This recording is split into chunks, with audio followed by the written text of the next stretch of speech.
The Husker Radio Network is on the air. It's time for Husker Game Day, brought to you by Landera Ag Finance. Also brought to you in part by Midwest Ford and your Midwest Ford dealers.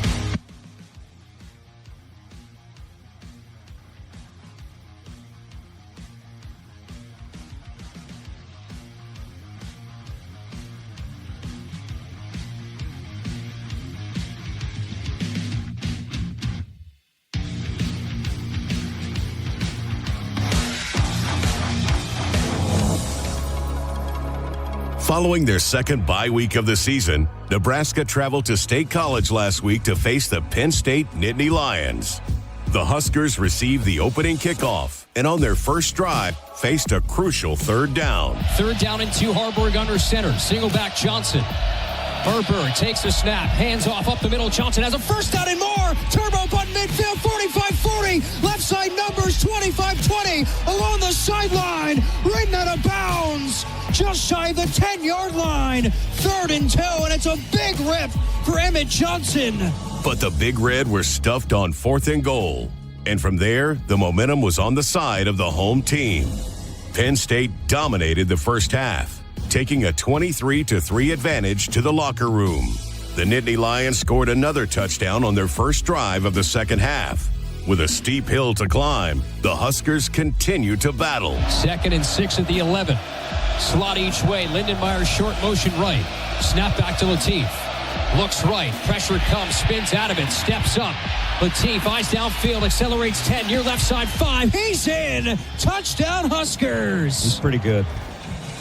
Houdini, number 14, has 6. But that was the only offense you could muster. And Penn State finished off the dominant victory 37-10. Despite the brutal loss, Coach Rule did his best to stay positive after the game. In the midst of something like this, which I can promise you, just for me, honestly, obviously coming home, this is about as miserable as it gets. They battled and fought and didn't quit. And the coaches didn't quit, And so that was awful to go through. And so, not proud of the result, but I was proud of that. So we'll come back. We'll eat this one, We'll sit there and deal with it. I told them when we get on the plane, we're on to next week. We got no time to worry about what just happened, as bad as it was. Now, Nebraska turns their attention to a rivalry game against the Iowa Hawkeyes. The Huskers have had little success against their neighbors to the east in recent years, but the Big Red are ready to come out swinging today. I don't know how they feel about us. I respect any coach that's done what they've done as long as that. And I think all of us are just, we're focused on us right now. And at the end of the day, it's about trying to win a game. 2 years in a row, and I've watched them, kick a field goal to win it and walk off the field and watch them celebrate. It's a battle of culture. It's a battle of nutrition. The game's always going to come down to the fourth quarter just because the way we play and the way we approach the game. It's always going to be a tough battle, and it shows out on the field. No, it means a little more. It means a little bit more to the fan base, and it means a lot to Coach Rule, coaches, players. I say this, going back to, coaching in this game last year, it felt different. Coach Rule runs the program. We're trying to put ourselves in a position where we can win this game. It hadn't happened in a while. We recognize that. We see it. We feel it. And it means a lot to us to go out there and play this game. So excited for the challenge. Now, here are your hosts, Ben McLaughlin and Damon Benning. Good morning. Welcome to another Landera Husker Game Day show. Ben McLaughlin, Damon Benning with you on this Black Friday. Hard to believe we're wrapping up the regular season here today in late November. The Huskers and Hawkeyes, the annual Heroes game. Glad you've joined us here on the Huskers Radio Network. Our long broadcast has officially begun. Whether you're Black Friday shopping, looking for the best killer deals right now, you're maybe working off a turkey hangover, maybe you're pouring a hot cup of coffee, right? I don't know. Probably the whole gamut here this morning with family in town. Hopefully everybody had a nice holiday, and we're going to have some Cornhusker football coming your way here just about 4 hours here for the final time here this year. Hard to believe at Memorial Stadium. Brisk walk over to the stadium this morning. Going to be cold. Storylines aplenty here for this one between Nebraska and Iowa. DB, welcome to the program. Did you have a good Thanksgiving? I did. It was quiet. Very, very quiet. I wasn't out and about a whole lot. Spent a lot of time. I guess it's not so much meal prepping as, I don't know, just making sure that the temps are where they're supposed to be. All right. So just a couple of proteins, a bone-in turkey breast and ham. I'm one of those guys, this is kind of a hot take. Thanksgiving food's a little overrated.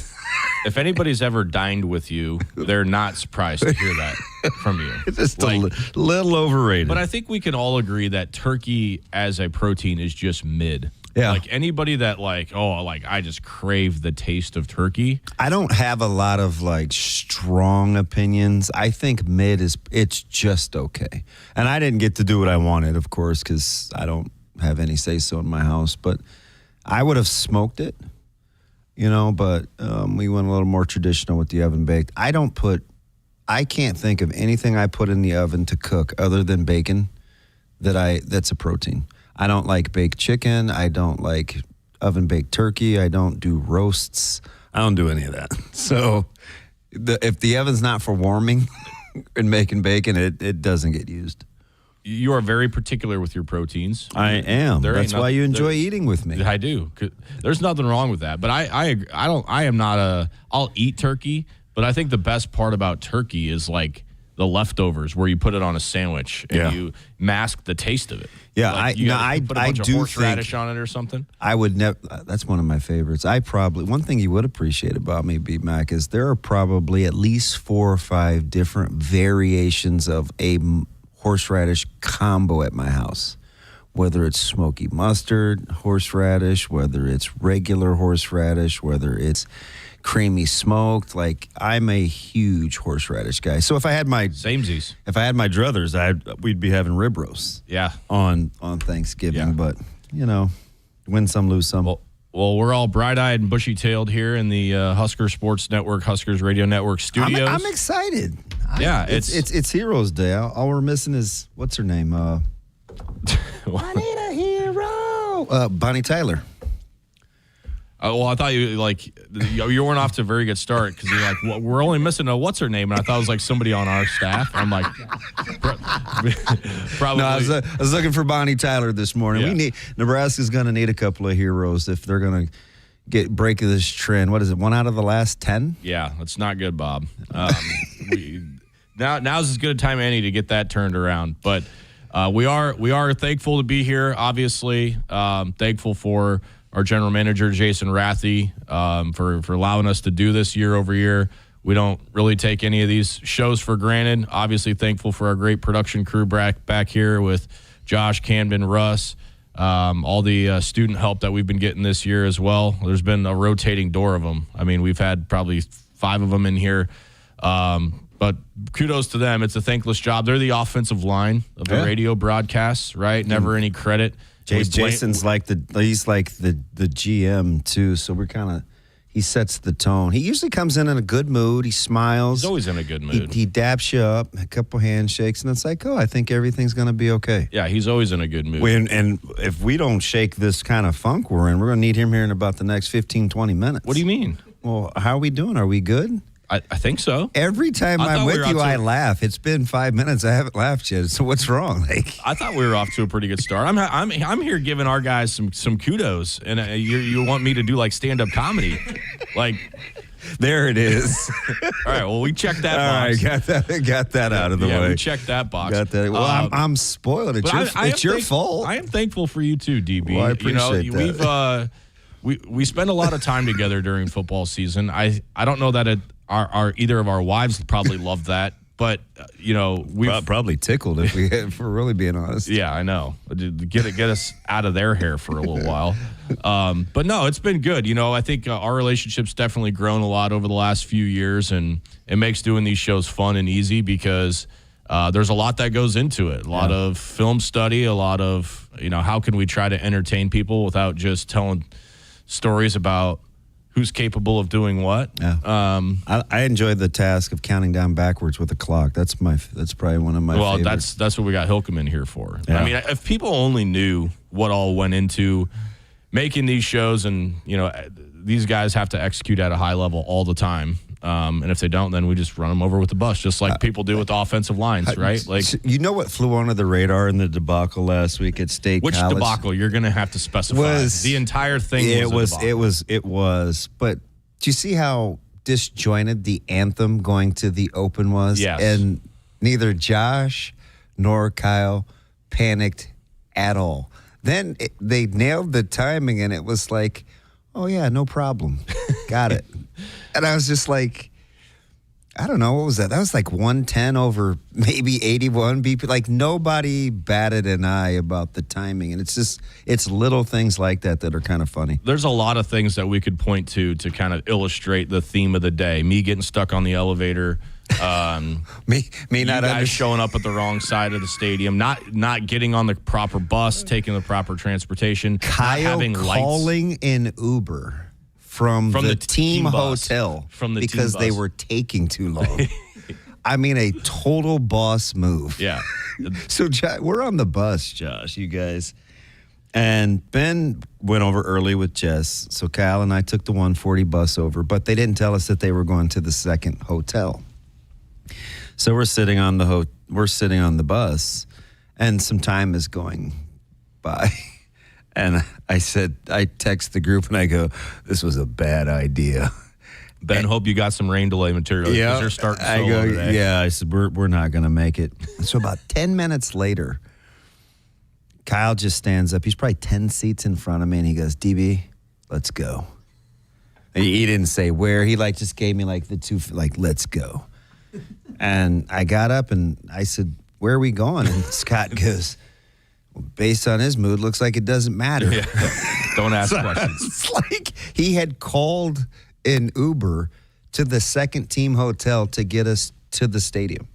So we got off and we got in the Uber. I was like, oh, good job. You made it. You showed up to the wrong side of the stadium. No big deal. That was not our fault. Well, no, because nobody there knew anything about anything, like where to go, what to do. Well, we're under construction. I see that. Yeah, it was pretty makeshift. Yeah, it was. We didn't have We lights used in the booth. We construction didn't have lights. active internet ports. That was good. Our absolutely miserably failed take at a recorded segment on the concession concourse. Which was one of the funnier things. There needed to be a camera, because if we try to tell the story, it's not that funny. But if somebody had a camera of us trying to do that with the reeds blowing away and then them out of nowhere, people trying just to drag moving this equipment, steel box that just made the ugliest screeching sound ever. Yeah. And we had nailed take 6. We were rolling, and Cass flagged us down like an air traffic controller and said, "We're back on." Okay. We're yeah. I have 6 files in my phone of failed recorded post-game segments. I don't think any of them made it longer than 30 seconds. But yeah, that was just a theme for the day, like an ominous foreshadowing. The good news is it's over, and hopefully that game doesn't beat us twice. No, listen, you could tell how few players were made available for the post game. That was one of the quickest post game get on a flight turnarounds we had seen. Well, they had them outside, literally outside in a tent with a whole bunch of Coach Rule, if you couldn't tell from the Open, was screaming in his post-game presser, and I think we were all ready to turn the page and get on with it to this week, knowing it was going to be a short week. Really, DB, it goes all the way back to knowing that was going to be a night game. Yeah, that was that's when the eye rolling kind of began. And I'm curious. A couple of my buddies asked me this week about kind of the temperament and the delivery, and he said, the 2 times that we've kind of made a to-do about the schedule, whether it was passive-aggressive or snarky or funny or whatever, maybe Nebraska's 2 worst performances, and that was Minnesota and Penn State, right? There was the short week. We got to get ready to go for Minnesota, the Friday night, that whole deal, and then last week it was let's go do tough things. So you get the second part of the let's go do tough things. And when you're a team like Nebraska's, who's still kind of immature in some spots, handling the curveballs, this would be a good test to see where they're at. It's been an interesting few days around here. Just with the holiday, obviously the team not getting back until super early in the morning on Sunday. not a lot of time. It feels like we were just getting off that plane in Lincoln. And they're getting ready for not only another football game, but a relatively large caliber with a team who doesn't like you very much. And you're going to be in for an absolute rock fight in cold weather. So mental fortitude, I think, the last few days is probably something that this team talked about and preached and, tried to get themselves ready because, it's not like you've had 8 to 10 days to strap your boxing gloves up and get ready for a fist fight. No, and here's the thing, and maybe this is just the eternal optimist in me, B-Mac, but with a short turnaround like this and a team that doesn't like you a ton, you don't have time to be in your feels too much. You either put them up or shut up. And so they don't have to work their way into a lather. They're going to get it, and it's going to happen early. I feel like this is one of maybe the few weeks where it was probably more important physically for the time, right? Yeah. Like you want to make sure your body's in and not necessarily because Penn State was super physical, and it was really chippy. Very chippy. But, to get yourself ready physically to where you can stand up for 60 minutes because, if history is going to repeat itself, this is going to be a game in which comes down to the very last play from the line of scrimmage. Yeah. So you got to be ready for 60 minutes worth of physical football. And the thing for me is, how will the weather, the wind is always the key. I go back to just a handful of press conferences in the offseason where Coach Rule talked about studying Coach Ferentz and coin tosses and the wind and when to give up the possession and play the wind. And we'll see if that comes into play. There's always something interesting that happens in these games with things like that, where it was a strategy move, and we're going to see if it plays out later on. Because, like you said, the games do seem to be so close and one score, and a couple 13-10s in back-to-back years, so I wouldn't expect anything less. Yeah, and I know the players are probably that way as well. You've got to have a little edge to you, I think, to not only because last Saturday hurt your pride a little bit. Yeah. They did whatever they wanted to do, and I don't know that I went into that football game expecting that, at least the way that it happened. And we'll dive into what Nebraska needed to do film-wise to get over that. But I think that was the disappointing. Yeah, the disappointing thing for me today, Damon, was kind of what you kept saying on the broadcast, to get out of your feels, and it's kind of the same thing, right? Like, put your gloves up and fight back. It was almost like Minnesota all over again. You were just waiting for Nebraska to land a counterpunch and to just do something about it. Yeah, it was the way that it played out too.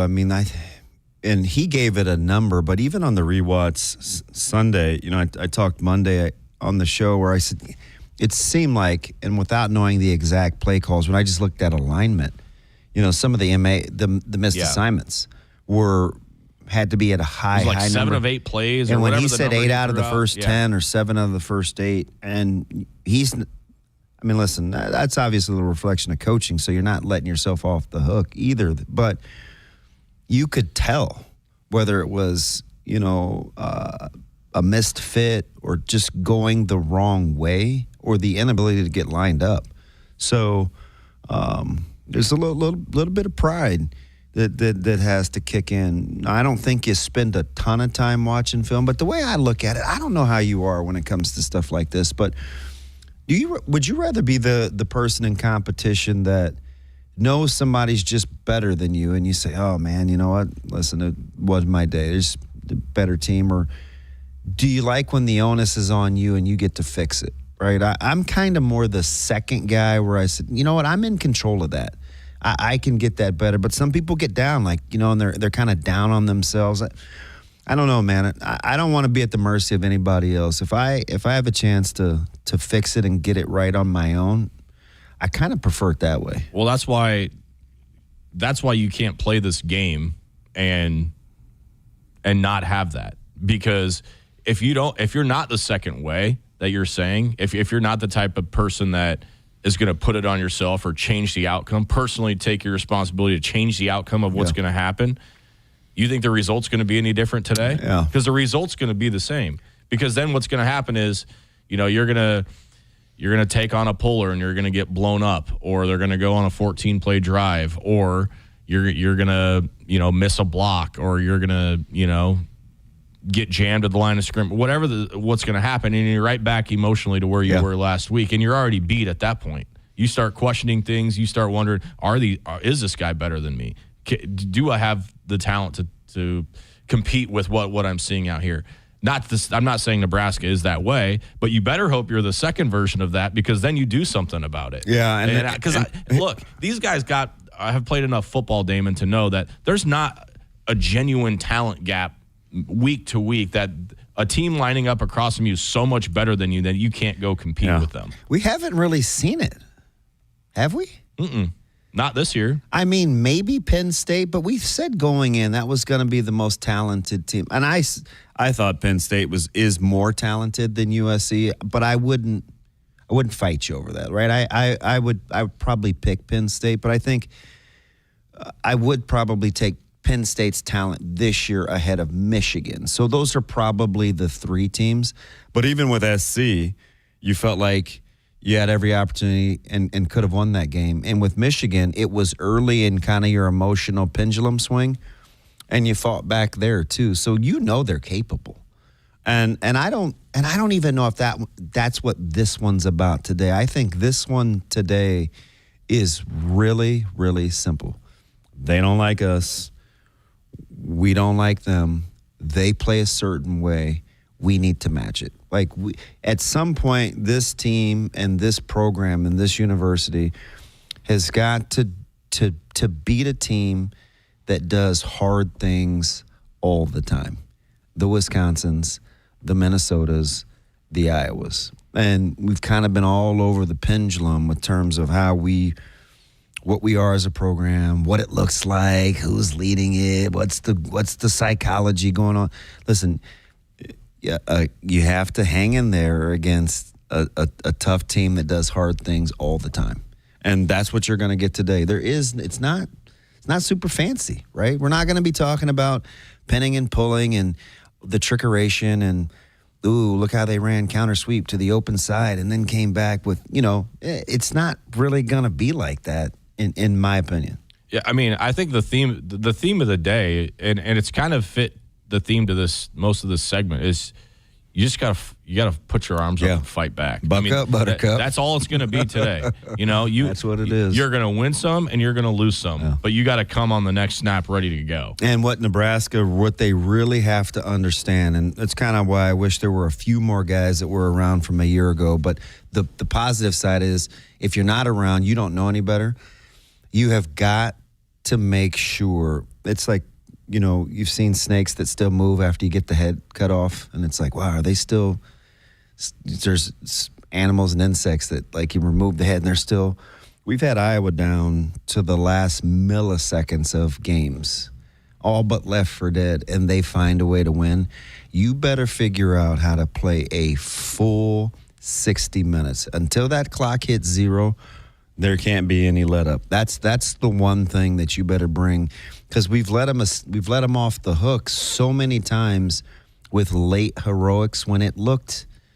I mean, the one good offensive play Iowa had last year, they scored on. Yeah, right. The one. So it was like that. Those are the kinds of things that this team has to understand. Is until that thing hits zero, there is.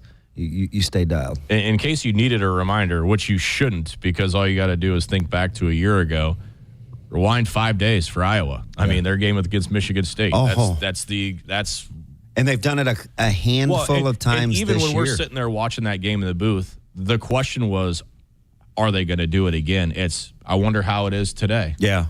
We were kind of joking, right, as we're watching this thing progress into the fourth quarter, like, they're going to figure it out. Is it a Ouijan punt return? Is it a block punt? Is it a pick six? Is it a scoop and score? I mean, what's it going to look like today? And they get the scramble and the heck of a catch downfield on the 50-50 ball, and it's like, well, that's new. I hadn't seen them do it that way before. Yeah. But lo and behold, they're in field goal range. I think Gronowski had like 47 passing yards going into the last couple of drives of the game. Figure it out. Yeah, just the way that it is. All right, we are off and rolling here on our Landera Husker Game Day show. Glad you've dialed us up here on a Black Friday. Hopefully everybody had a nice, safe Thanksgiving with friends and family. Also know it can be a difficult time for some too. It's a tough time of year for those that have experienced loss or grief. So we're sending our best thoughts and prayers out to you all as well, and hoping for a blissful holiday season across from us here at the Huskers Radio Network. Hey, Husker fans, some people just know how they could save hundreds on car insurance by checking Allstate first. Visit allstate.com or call a local agent for a quote that could save you hundreds. You're in good hands with Allstate. Off and rolling here on the program, we'll dive into a little bit of what we saw with Penn State and, kind of the glaring things that Nebraska need to get ready for today with the Iowa Hawkeyes. That's coming up next. This is Husker Game Day, brought to you by Landera Ag Finance on the Huskers Radio Network. When First Dakota National Bank created Dakota Mac in 1993, we knew we could offer ag producers something few other banks dared to: long-term, fixed-rate loans for ag real estate refinances and purchases. Today, we go by Landera, and we provide the same great service and even more banking options to help your operation thrive for generations to come. Banking evolves. Trust endures. Landera, a division of First Dakota National Bank. What does it mean to be locally owned and operated? For Cenex, it means everything. It means that we know if you take your coffee to go or if you like to stay a while. It means we've helped Little Leagues get jerseys and local festivals get funding. It means we know what our communities need. So you'll always leave Cenex with a full tank, full of snacks, or full of smiles, or all of the above. And that means the world to us. Cenex, powered locally. This is Husker Game Day, brought to you by Landera Ag Finance. This is Big Red Football. Nebraska football fans know what it takes to be the best. You've got to handle the heat, power through the cold, read the pressure. Same goes for the techs at John Henry's. They're trusted to perform when it's all on the line. When winter's driving hard and your furnace fumbles. When your thermostat is in the red zone. When the power goes out before the final whistle. Make the easy call. Call 435-5555. John Henry's Plumbing. Heating and air. And electrical. Tired of worrying about what to make for dinner? Try Gary's Quick Steak. It's delicious, convenient, and easy to make in minutes as it cooks from frozen. It also has over 20 grams of protein per serving, is gluten-free, and is made with real beef and chicken. Enjoy sandwiches, enchiladas, stir-fry, quality sirloin chicken and corned beef ready in minutes. Simply sizzle, flip, and savor.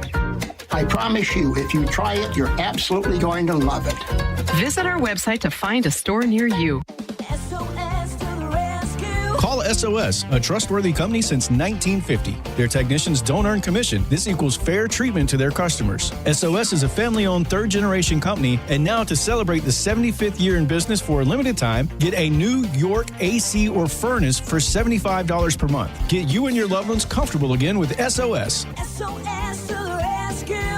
SOS. SOS. Call 402-391-2336. Set. Hike.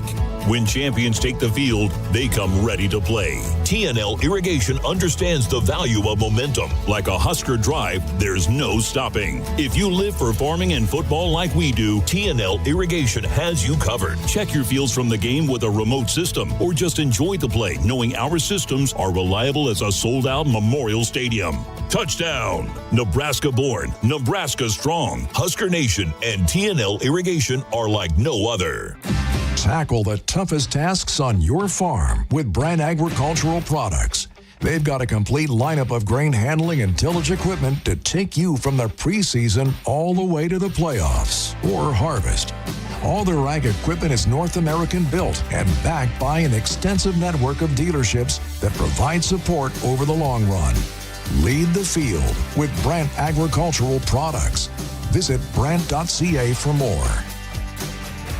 Nebraska soybeans power everyday products, from Goodyear tires and Skechers shoes to soy-based turf and fire suppressants. These innovations replace petroleum and utilize other components of the soybean, leading to more sustainable products worldwide. I'm Doug Sadoff, a farmer near Trumbull, Nebraska. Thanks to cutting-edge research, soybeans are now in everything from tires to turf. It's amazing to see how these advancements are unlocking new potential for our crops. Soybeans are a win for every product and everyone. Nebraska soybeans, feeding, fueling, and innovating for the future.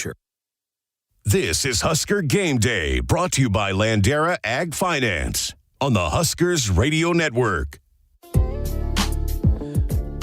Welcome back to the Landera Husker Game Day Show, covering all of Husker Nation and beyond. Call on Landera to discuss all your ag financing needs. Learn more at LanderaAg.com. Welcome back to the show. Ben McLaughlin, Damon Benning with you on this Black Friday edition of Husker Game Day, Nebraska and Iowa, just after 11 o'clock kick here in the capital city.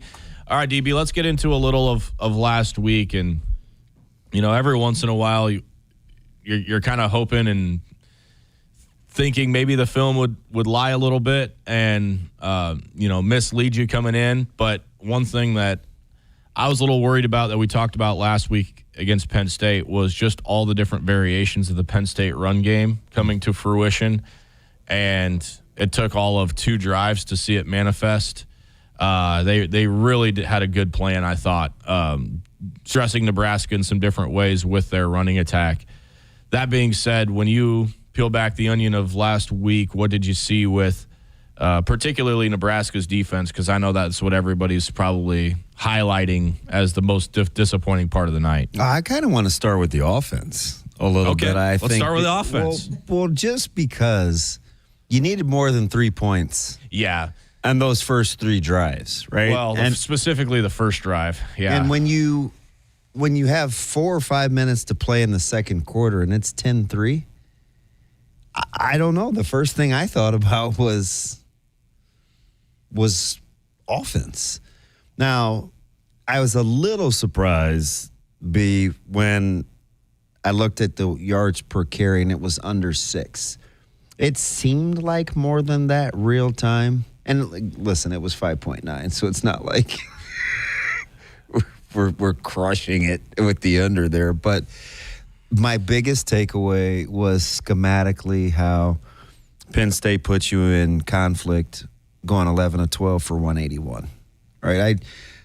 That's just a team where you are now going to get more stress put on your safeties in the passing game because you've been really good there.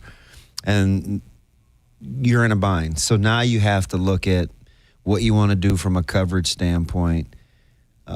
Based on how teams are trying to attack. You just can't let – and I listen, I talked to you and Casey. Gronkmeyer has tremendous arm talent. And I think people looked at me kind of sideways when I said, you know, he may be able to spin it better than Aller before it's all said and done. Like he can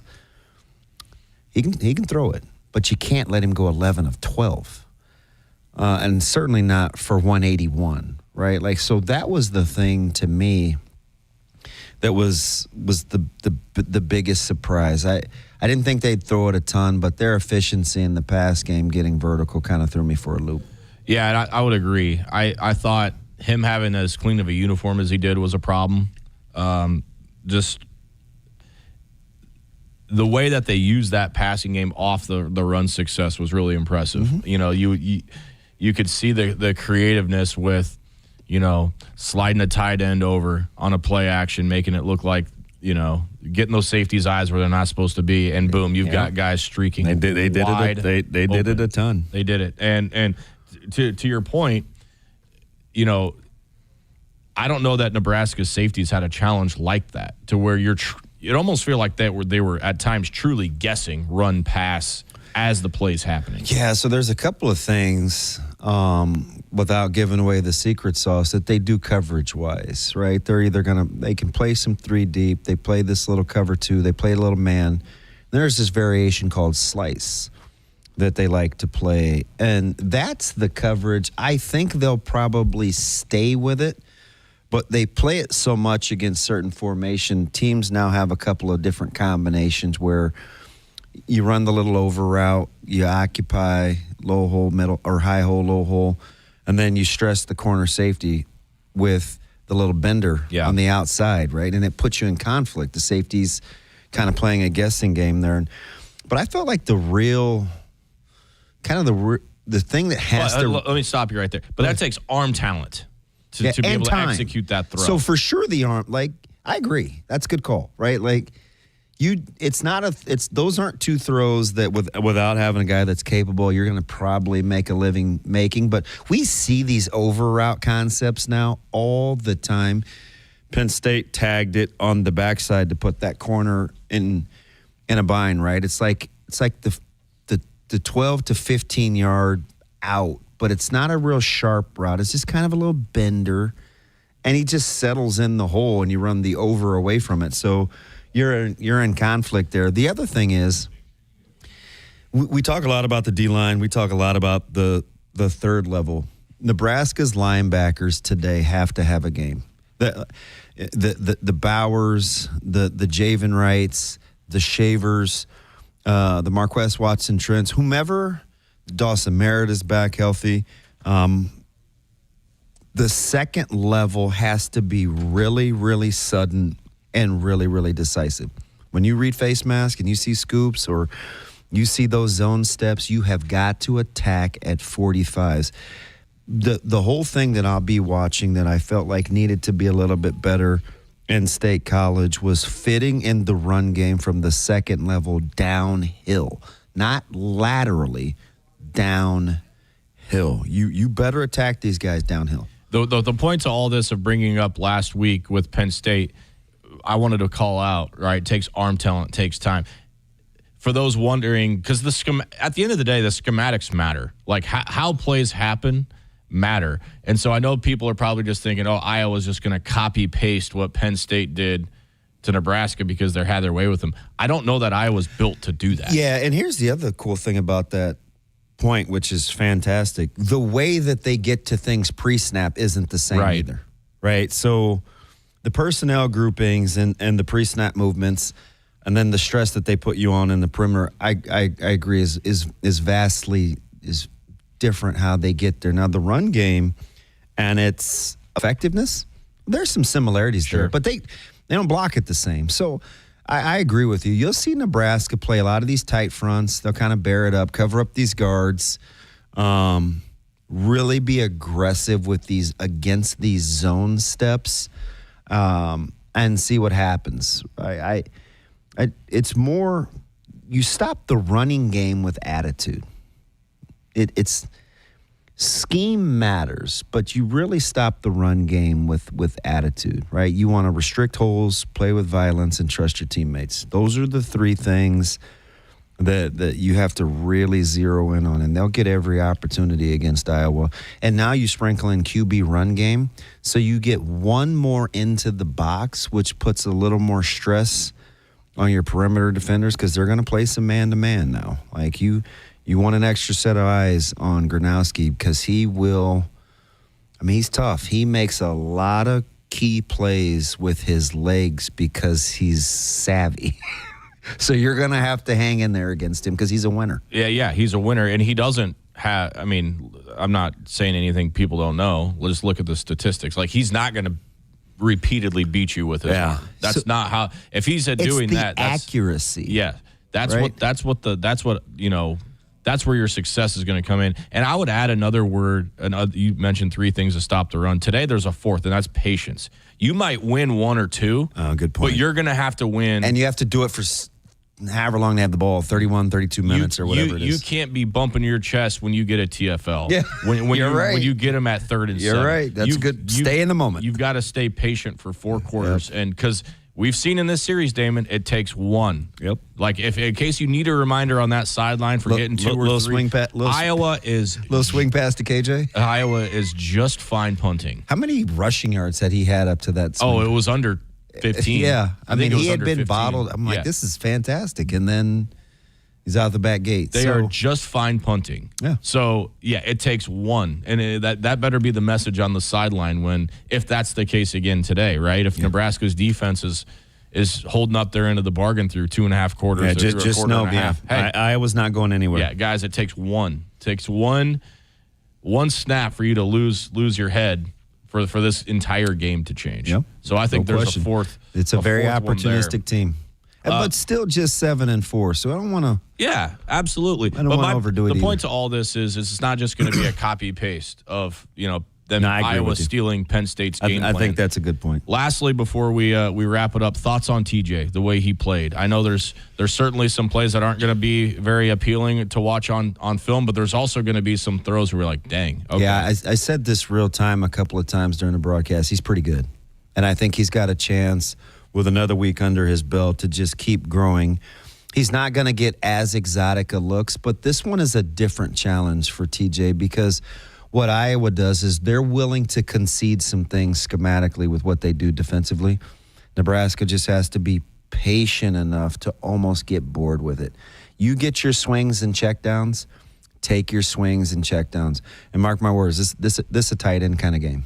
You said the word patient. I think if I were to critique TJ last week, that's one thing that noticed to me. Like sometimes he was a little fast. We saw some motion things. He's not letting his receivers get set. Some things that are just going to come with experience.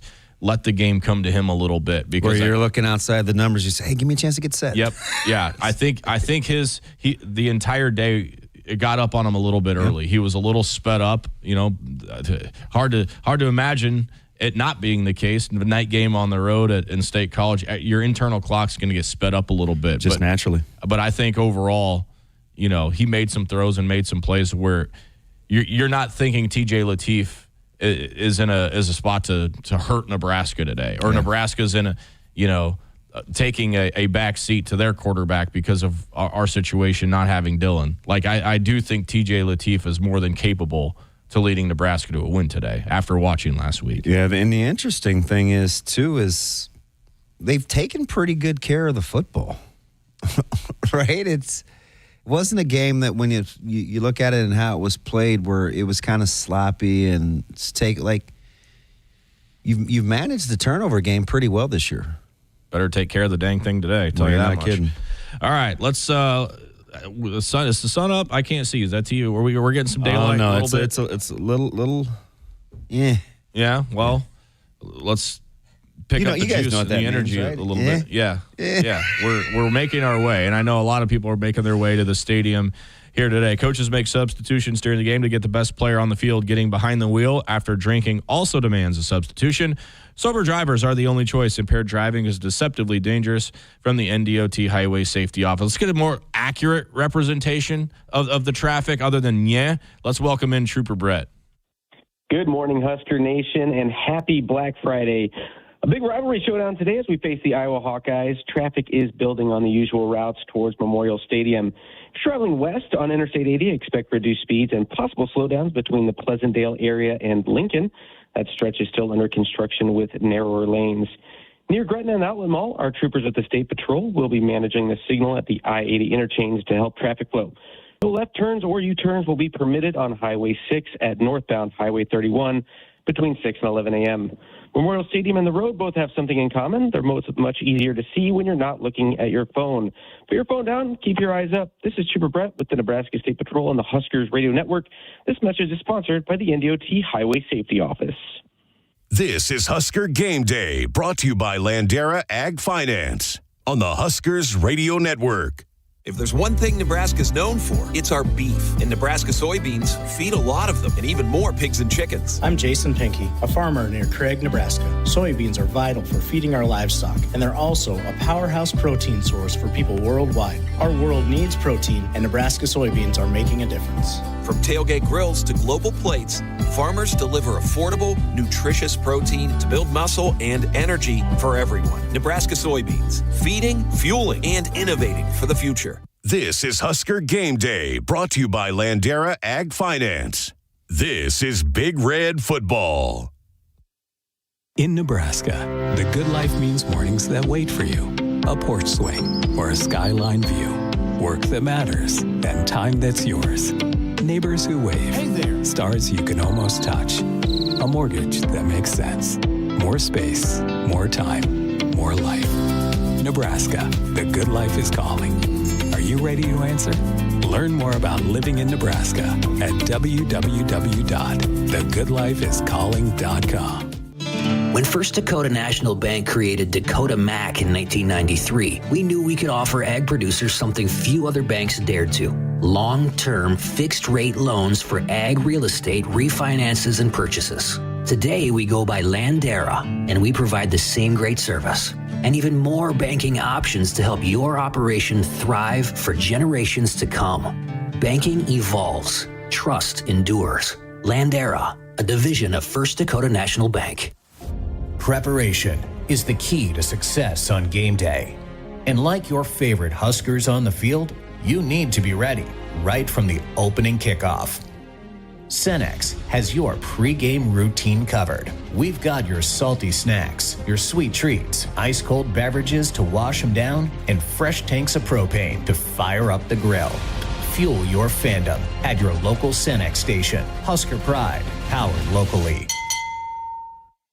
Here, fall means two things: harvest and football. Just like Nebraska, you run on something powerful.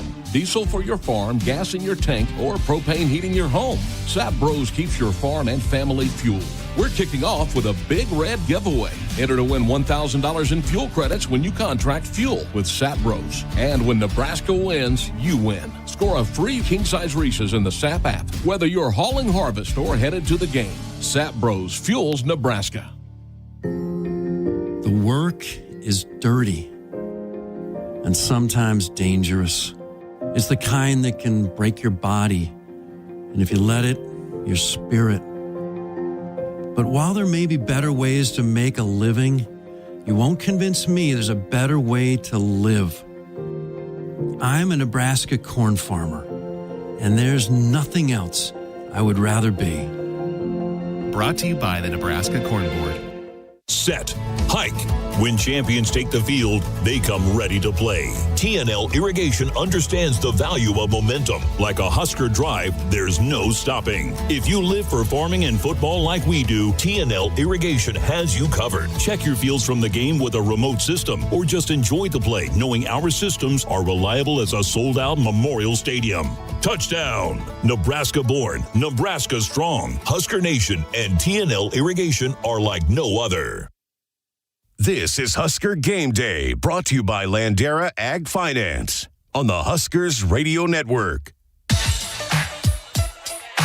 Welcome into this week's Cornhusker Conversation presented by Woodhouse. I'm Jessica Cootie, and one of the seniors that will be taking the field for the last time inside Memorial Stadium, been a big part of this program over the last several seasons.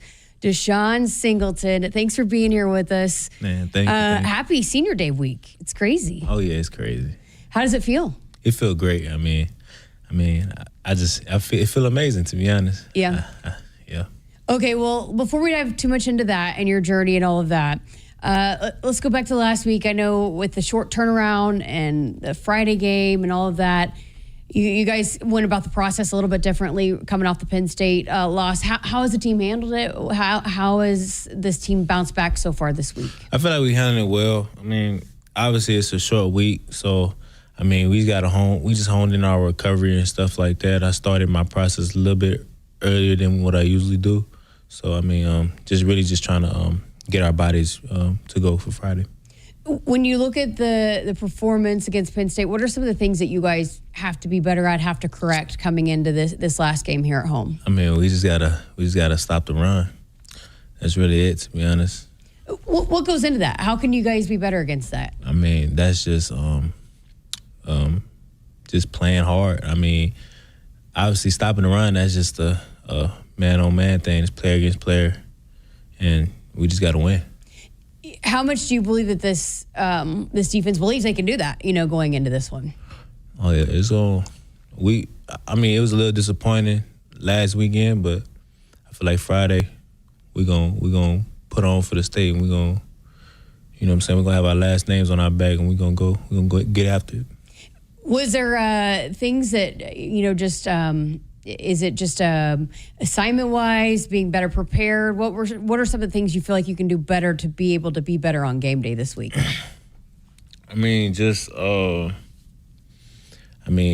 lot of people just got to double down on their process. Mm-hmm. And, obviously it was some I mean, assignment errors, like, I mean, Coach Rule said, like, on the first 8 plays of the game, I mean, that's going to kill us, you know what I'm saying? So at least we could be in the right spot, you know what I'm saying? You don't have to make the play, but at least be in the right spot.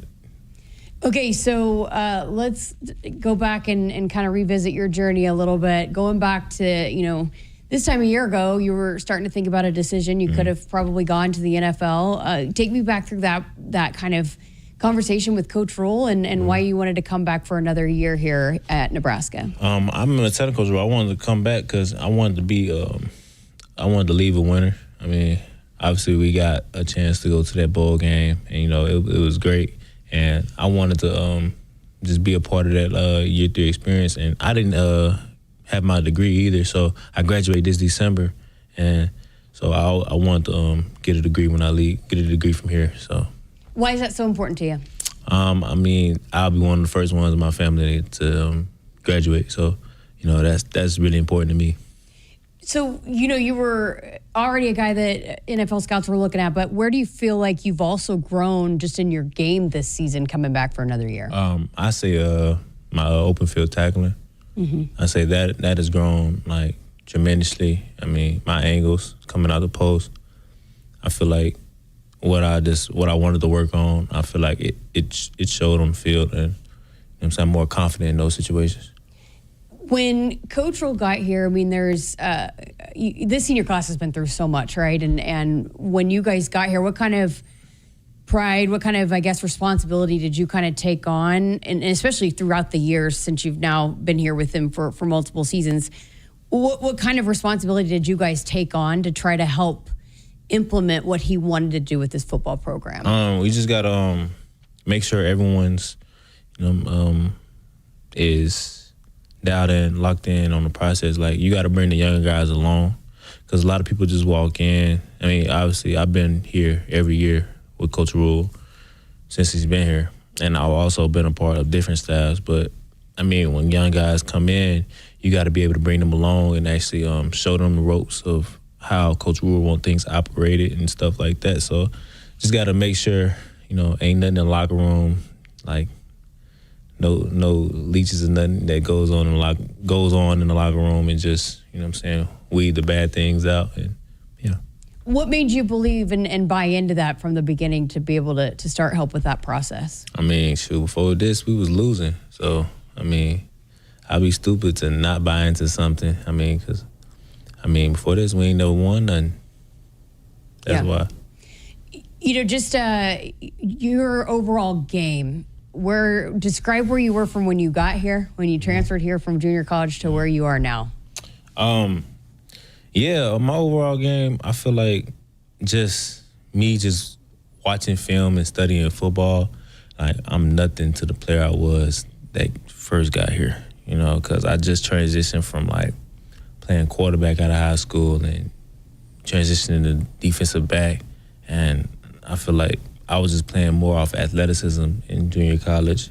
I didn't really, watch film and things of that nature. I mean, when I got here, though, and I started learning concepts, I started learning just parts of the field and just situational things. I mean, it makes you play even faster. And so I honed into that because I obviously want to be the greatest. I want to be great, and I want to play the fastest on the field. And I just fell in love with that, doing that, just studying film all the time, consistently. But I'm nothing compared to what I was. Going back to when you were out of high school, what was that feeling like? Kind of the uncertainty of what your future is going to be. I know you believed in yourself, but when you didn't have the kind of opportunities you hoped you would, how did you go into that knowing, hey, it's gonna take me to grind this thing out to get to where I want to be? I mean, I just knew I was gonna figure it out. Like, I wasn't if you say, like, scared or nothing.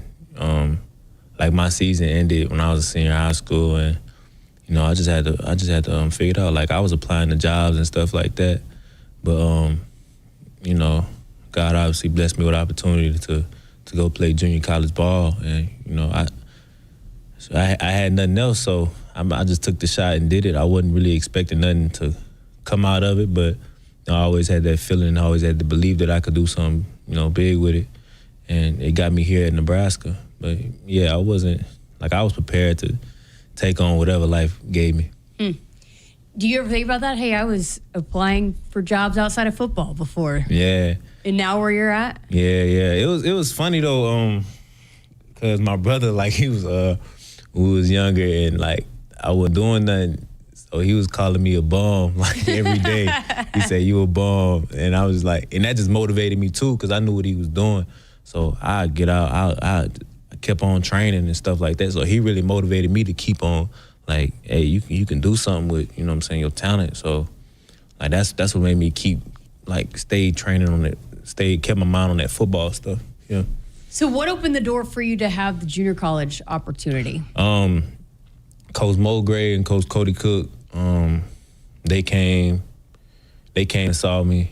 I mean, one of my little partners back home, he called me, and because he was already at Hutchinson, and they was they see my talent and they wanted me to take a visit.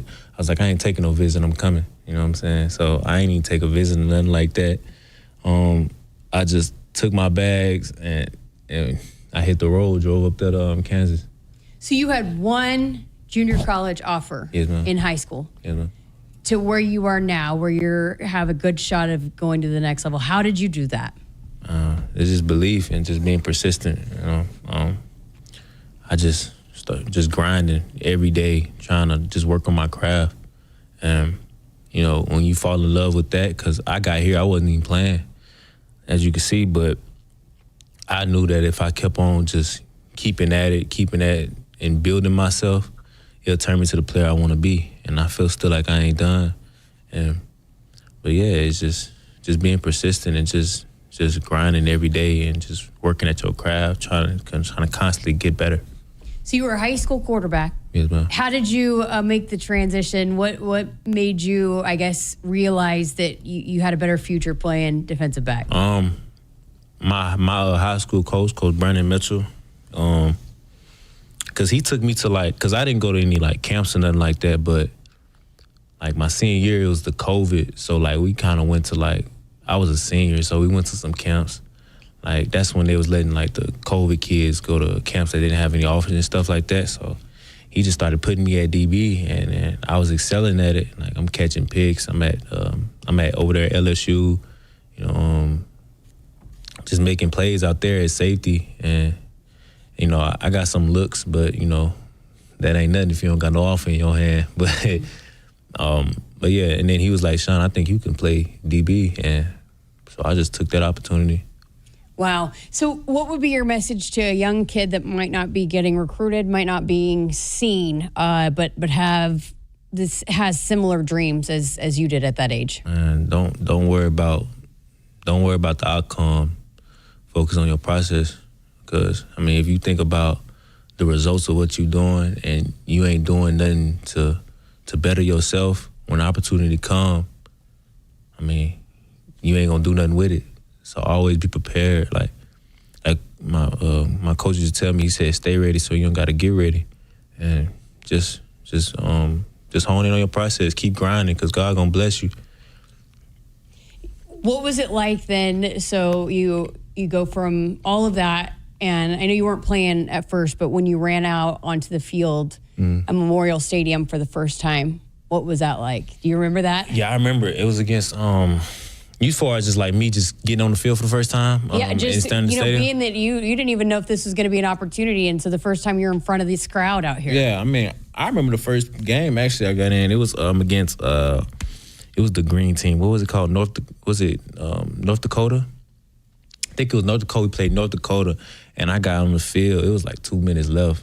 It was like 2 minutes left. I got on the field, and I'm just looking around like, ain't no way I'm in the Memorial Stadium right now. Like, you know what I'm saying? I just started like, you know what I'm saying, thanking God that I'm, in that moment, and, but like it gave me chills all down my body. I ain't even gonna lie to you, and it was just amazing. You in this day and age, you could have left. You've been here for multiple seasons. You could have left at any point. Why did you want to stick it out here at Nebraska? I feel like I ain't no, I'm gonna say, I ain't no quitter. You know what I mean? Like even in high school, I could have left my school and went somewhere better. You know what I'm saying? Because ain't too many people that's coming out of there. You know, like I knew that if I would have stayed there, it's a possibility I probably wasn't going to college. But I still stayed because I'm like, man, I could do something with this to be a motivation to the kids that's going to that school that they can make it out. You know what I mean? And so I just always had that mentality, like I ain't never shook by nothing with the coaches changing stuff like that. I just know, like, you know what I'm saying? It's kind of like a rose that grew from concrete. You know, it's just like I'm here and I'm gonna grow. Why do you think Nebraska's been such a good fit for you and allowed you to thrive? Man, these people is special, man. People and the fans and my teammates, my coaches, they all want better for me. And you know what I'm saying? It ain't comfortable. You get what I'm saying? Like, it causes stress. And I feel like if you stress yourself enough, I mean, I feel like that's when you get better. But if you comfortable, you know what I'm saying, you can kind of slack off and you can kind of be, you know what I'm saying, and somebody can come and, you know, and catch you or get to the spot that you want to get to or get beat out. I feel like it pushes me. What would have 16, 17-year-old Deshawn thought if you would have told him how much you would love Nebraska? How was he know? He didn't even know what Nebraska was. Because you were saying you and your brother sometimes sit in the car like, we're in Nebraska. Yeah, we in Nebraska. Like, yeah, I mean, it's crazy. And it ain't nothing but a blessing. Yeah, we really in Nebraska. He'll tell you too. Like, he'll be in disbelief every day. You know? So you go back to that time when you got into the game for the first time and you're looking around and just all the games that you've played in and the support that you've had, the stands, the crowds. Mm-hmm. Not every college football player gets to have that throughout their college career. What has it meant to you to wear this Nebraska uniform and to have had the opportunity to play in Memorial Stadium? Man, it's so special. And I'm just glad I ain't take nothing for granted. You know what I mean? It's just this place just mean a whole lot to me. And shoot, I wish I could have carried a championship here. You know what I'm saying? Because I done had a lot of sacrifices, you know, just being here, you know. But, I mean, I love it. I love Nebraska. Shoot, I told my team, I said, I might get it tatted one day. But yeah, I love it, man. I'm glad we built something special here. You know what I'm saying? And Coach Rule, he's gonna have this place back to the old days, like how y'all say. And you know what I'm saying? I'm excited for the future. All right. How are you approaching running out there for the last time in the stadium? How am I approaching that? Just take it all in, man. You know what I'm saying? Take it all in. How I want my last game to go. That's what I think about every time. Like when I look back and tell my kids I played in there, how I want them to see me playing. You know what I'm saying? Am I sitting just loafing all over the field, or am I playing hard, playing with passion? You know what I'm saying? How I want to go out. How would you describe your journey? You know what I'm saying? How would I describe it? I mean, he a fighter. That's how I described it. Like, he a fighter, and he pushed through, regardless of the circumstance. I love that. All right, well, let's circle back and talk Iowa. Big rivalry, obviously a big opportunity here for you guys to leave. You're playing your final game with the win, but when you look at this, just again, the matchup, you're diving into the film, what are the things that this defense has to do to be able to help win this football game? Shoot, stop the run. That's what defense got to do. And we're going to stop it, I promise you. I promise you we're going to stop it. You ready for some snow? Yeah, I'm ready for some snow. Them pictures going to be fire. Well, great stuff. Thank you for all of the interviews. I'm sure this is just not the last one. We'll have a few more left, but appreciate all of your time, for always being so generous, and congratulations on a great career, and best of luck to you as you play your final game inside Memorial Stadium. Yes, man. Appreciate you. Senior defensive back Deshawn Singleton here with us on this week's Cornhusker Conversation presented by Woodhouse. Woodhouse has been a trusted partner in your everyday since 1975. Shop for your next vehicle with the home team at Woodhouse and the official auto dealer of Nebraska Athletics. This is Husker Game Day, brought to you by Landera Ag Finance. on the Huskers Radio Network. Set, hike.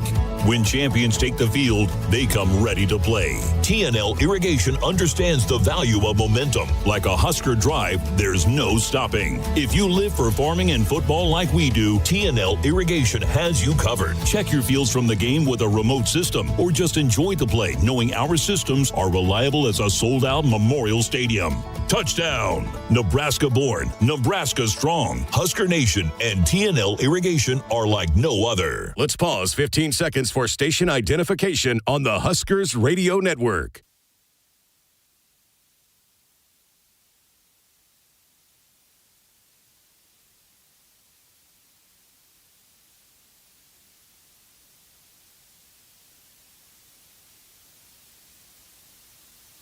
This is Husker Game Day, brought to you by Landera Ag Finance. This is Big Red Football. When First Dakota National Bank created Dakota Mac in 1993, we knew we could offer ag producers something few other banks dared to: long-term, fixed-rate loans for ag real estate refinances and purchases. Today, we go by Landera, and we provide the same great service and even more banking options to help your operation thrive for generations to come. Banking evolves. Trust endures. Landera, a division of First Dakota National Bank. What does it mean to be locally owned and operated? For Cenex, it means everything. It means that we know if you take your coffee to go or if you like to stay a while. It means we've helped Little Leagues get jerseys and local festivals get funding. It means we know what our communities need. So you'll always leave Cenex with a full tank, full of snacks, or full of smiles. Or all of the above. And that means the world to us. Cenex, powered locally. Tackle the toughest tasks on your farm with Brand Agricultural Products. They've got a complete lineup of grain handling and tillage equipment to take you from the preseason all the way to the playoffs or harvest. All their ag equipment is North American built and backed by an extensive network of dealerships that provide support over the long run. Lead the field with Brand Agricultural Products. Visit Brand.ca for more. Husker pride isn't just in the stands. It's in the fuel that gets the Big Red to every game. Thanks to Nebraska farmers and the soy checkoff, Husker team buses now run on clean, renewable biodiesel made from Nebraska soybeans. It cuts emissions, supports farmers, and keeps the Husker pride rolling all season long. Biodiesel, fueling the Big Red mile after mile.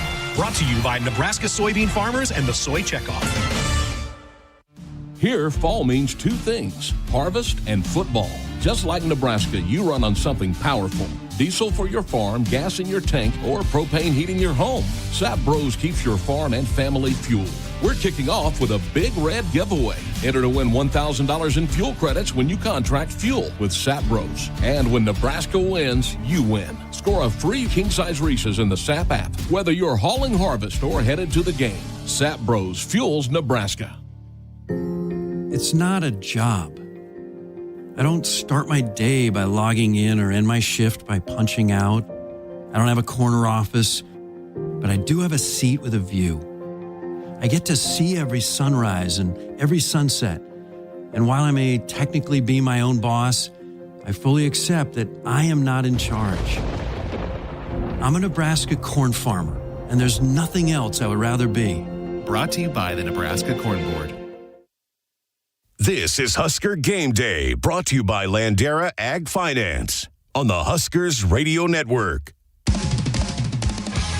Cornerstone Bank is committed to providing you game-changing solutions for your financial needs. Bank on a solid foundation. Cornerstone Bank, member FDIC, equal housing lender. Welcome back to the Landera Husker Game Day show. Ben McLaughlin, Damon Benning with you, inching closer toward kickoff at Memorial Stadium, just under 3 hours away from go time now at the turf.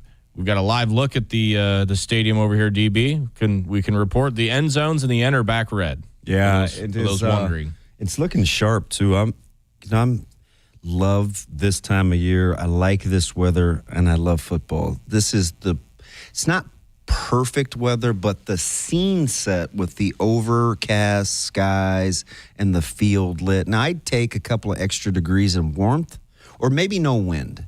It's not necessarily the cold. Maybe the no wind, but this is almost ideal. You know me. who's all the way out on today's conditions? Who's that? Oh, Kyle. yeah. I wish, and he's too grown to use the word cute, but he when he walked in, it was so cute. He had the huge hood on, and he was crabby. And I said, Kyle, are you good? No. You like, is the weather bothering? Yes. It's very just much not good. Well, was it? I think it was last week. I can't remember when it was, but we were on the plane coming home, and he was bundled up, and I think it was last week. And somebody else, it wasn't me, it wasn't you, it wasn't Jess. So somebody, a third-party member, it wasn't a radio member, looks at Kyle, and he's like, hey, we're going to have to get this figured out. Yeah. Like, this isn't going to work. And he had like his hood on, his coat on, and he's like, what? It is just, it's been so cool to watch unfold because he's going to be one of those guys that isn't overly going out of his way to be like nice to us, but you like him more each week, right? It's like, I don't know how he's doing it. It's like a Jedi mind trick because he's not killing you with kindness, but I don't know, man. It's just a ton of fun. Well, what's funny, what the oxymoron is like every word that he says off air is calculated. Like he wastes no words, like very matter of fact, but he talks for a living. Yeah. So figure that one out. I get it. I don't get it. You get it. I don't get it. Just funny. You know what even though it was at my expense last week, but there was a lot thrown your way. Are you all right? I'm fine. Yeah. I'm fine. Well, we're leaving the restaurant, and I happened to look down on the ground, and your ID was on the ground. Yeah, and if it wasn't for me, terrible joke. It would have still been there. Yeah. And you wouldn't have got on the plane, and you would have been still in State College. How did that taste, David? Yeah, that wouldn't have been good. Thanksgiving in State College. So I gave it to Jess in panic. I'm like, we got to do something. We got a window here. Like, we got to do something with this. Like, we're not going to waste this opportunity. So I give it to her. She, of course, gives it to Kyle. Yeah. And the joke was, I don't know how he landed on this, but we started talking about heights on your driver's license. He goes, how tall are you? And I told him, and he goes, is that what you put on your driver's license? I was like, I don't know. He goes, well, what's your height on your driver's license? I was like, I don't know. Like, and I'm trying to be specific. I don't know, 5'11". Like, he goes, I think you threw out a 3/4 even. Yeah, I did. I said 5'11" and 3/4. I think you did, yeah.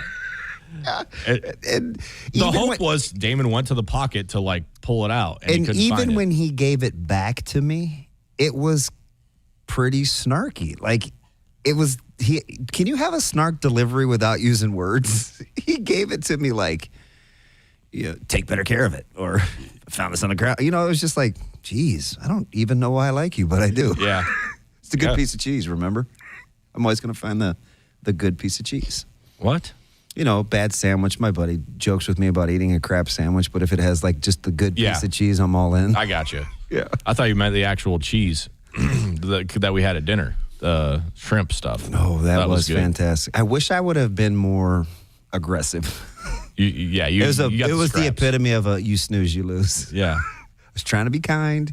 We cut a deviled egg into fourths. They were good. Well, it didn't only have 2 or 3. 3? Yeah. Fourths. That's how we share. Yeah. It was childish. And I've eaten off Ben's plate too. How about that? Okay. We need to change the subject here. Oh, you were almost going to be human. That was nice.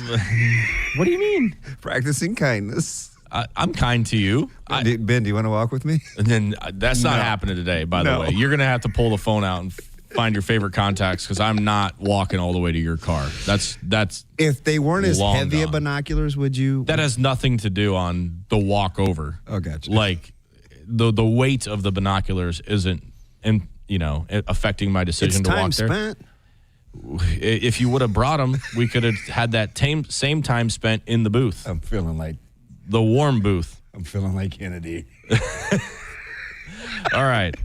Thanks to Deshawn Singleton for sitting down with us. It is Senior Day. Damon, Senior Day is strange now. It is. Because of how college athletics has changed. So 19 seniors playing in their last game today at Memorial Stadium. There's a 7th-year senior there is 8 of those 19, only 8 have spent their entire careers at Nebraska. Yeah. You're gonna get and that number is going to continue to go down. You're going to get, well, I hope not. I hope 8 would be the low for these guys. Well, I just meant percentages. Like No, the percentage I know. of lifelong Huskers. But if I had to kind of take a hard number, especially how we're building this roster, you'd think, 23, 24, maybe 25 seniors a year would be good. I hope 8 would be the low.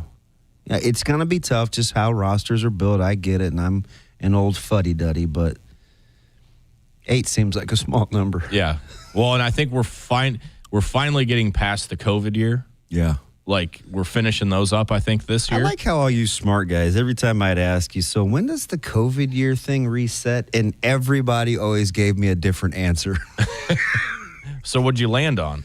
So if somebody asks you, what do you say? I think 26. Right? So, is that right? There's one more after one more. You might have some holdout. Well, you always have those exceptions to the rule, right? Like 8th-year guys. I think it's 26 safely. Some said this year. I don't know. That's crazy. The whole point of the COVID year was to bring up Buddha. I mean, yeah. What?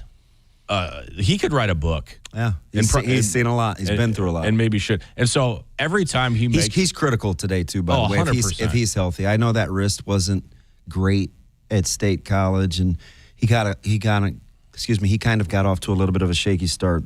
Nebraska needs him on his A game today.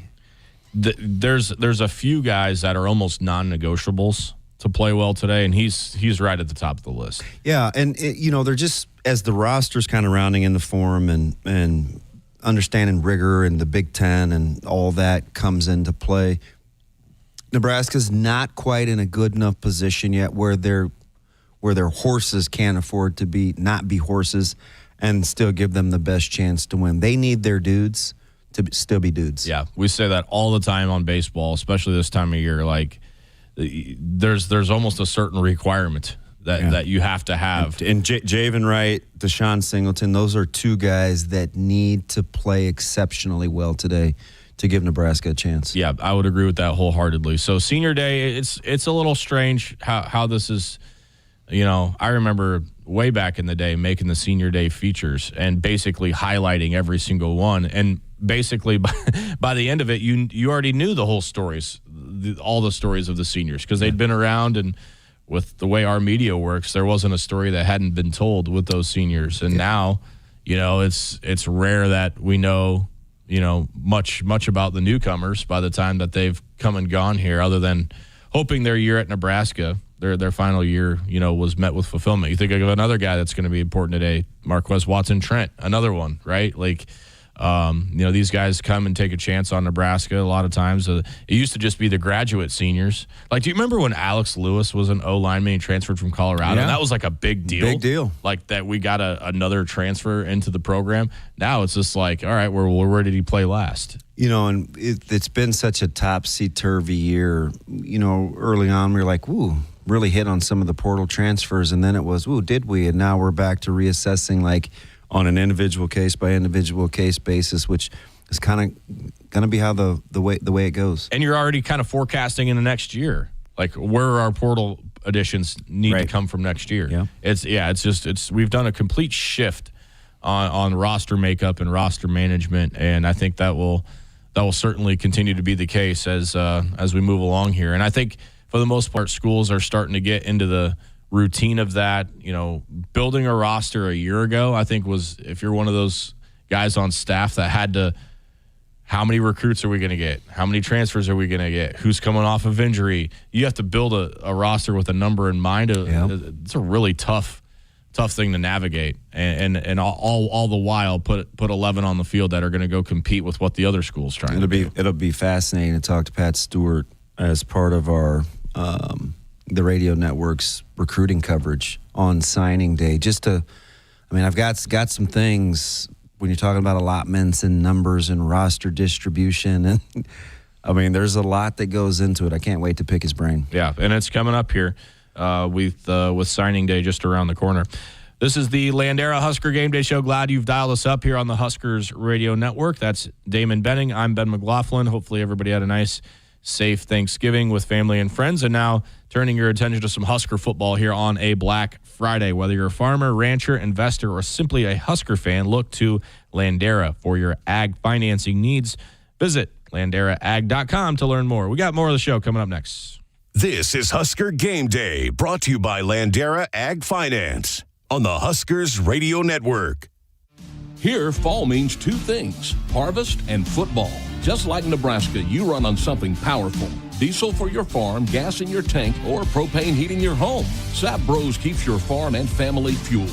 We're kicking off with a Big Red giveaway. Enter to win $1,000 in fuel credits when you contract fuel with Sap Bros. And when Nebraska wins, you win. Score a free king-size Reese's in the Sap app, whether you're hauling harvest or headed to the game. Sap Bros fuels Nebraska.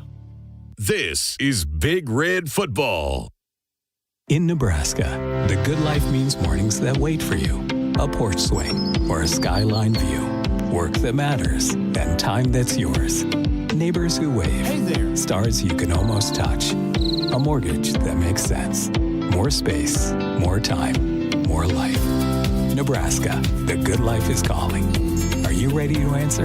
Learn more about living in Nebraska at www.thegoodlifeiscalling.com.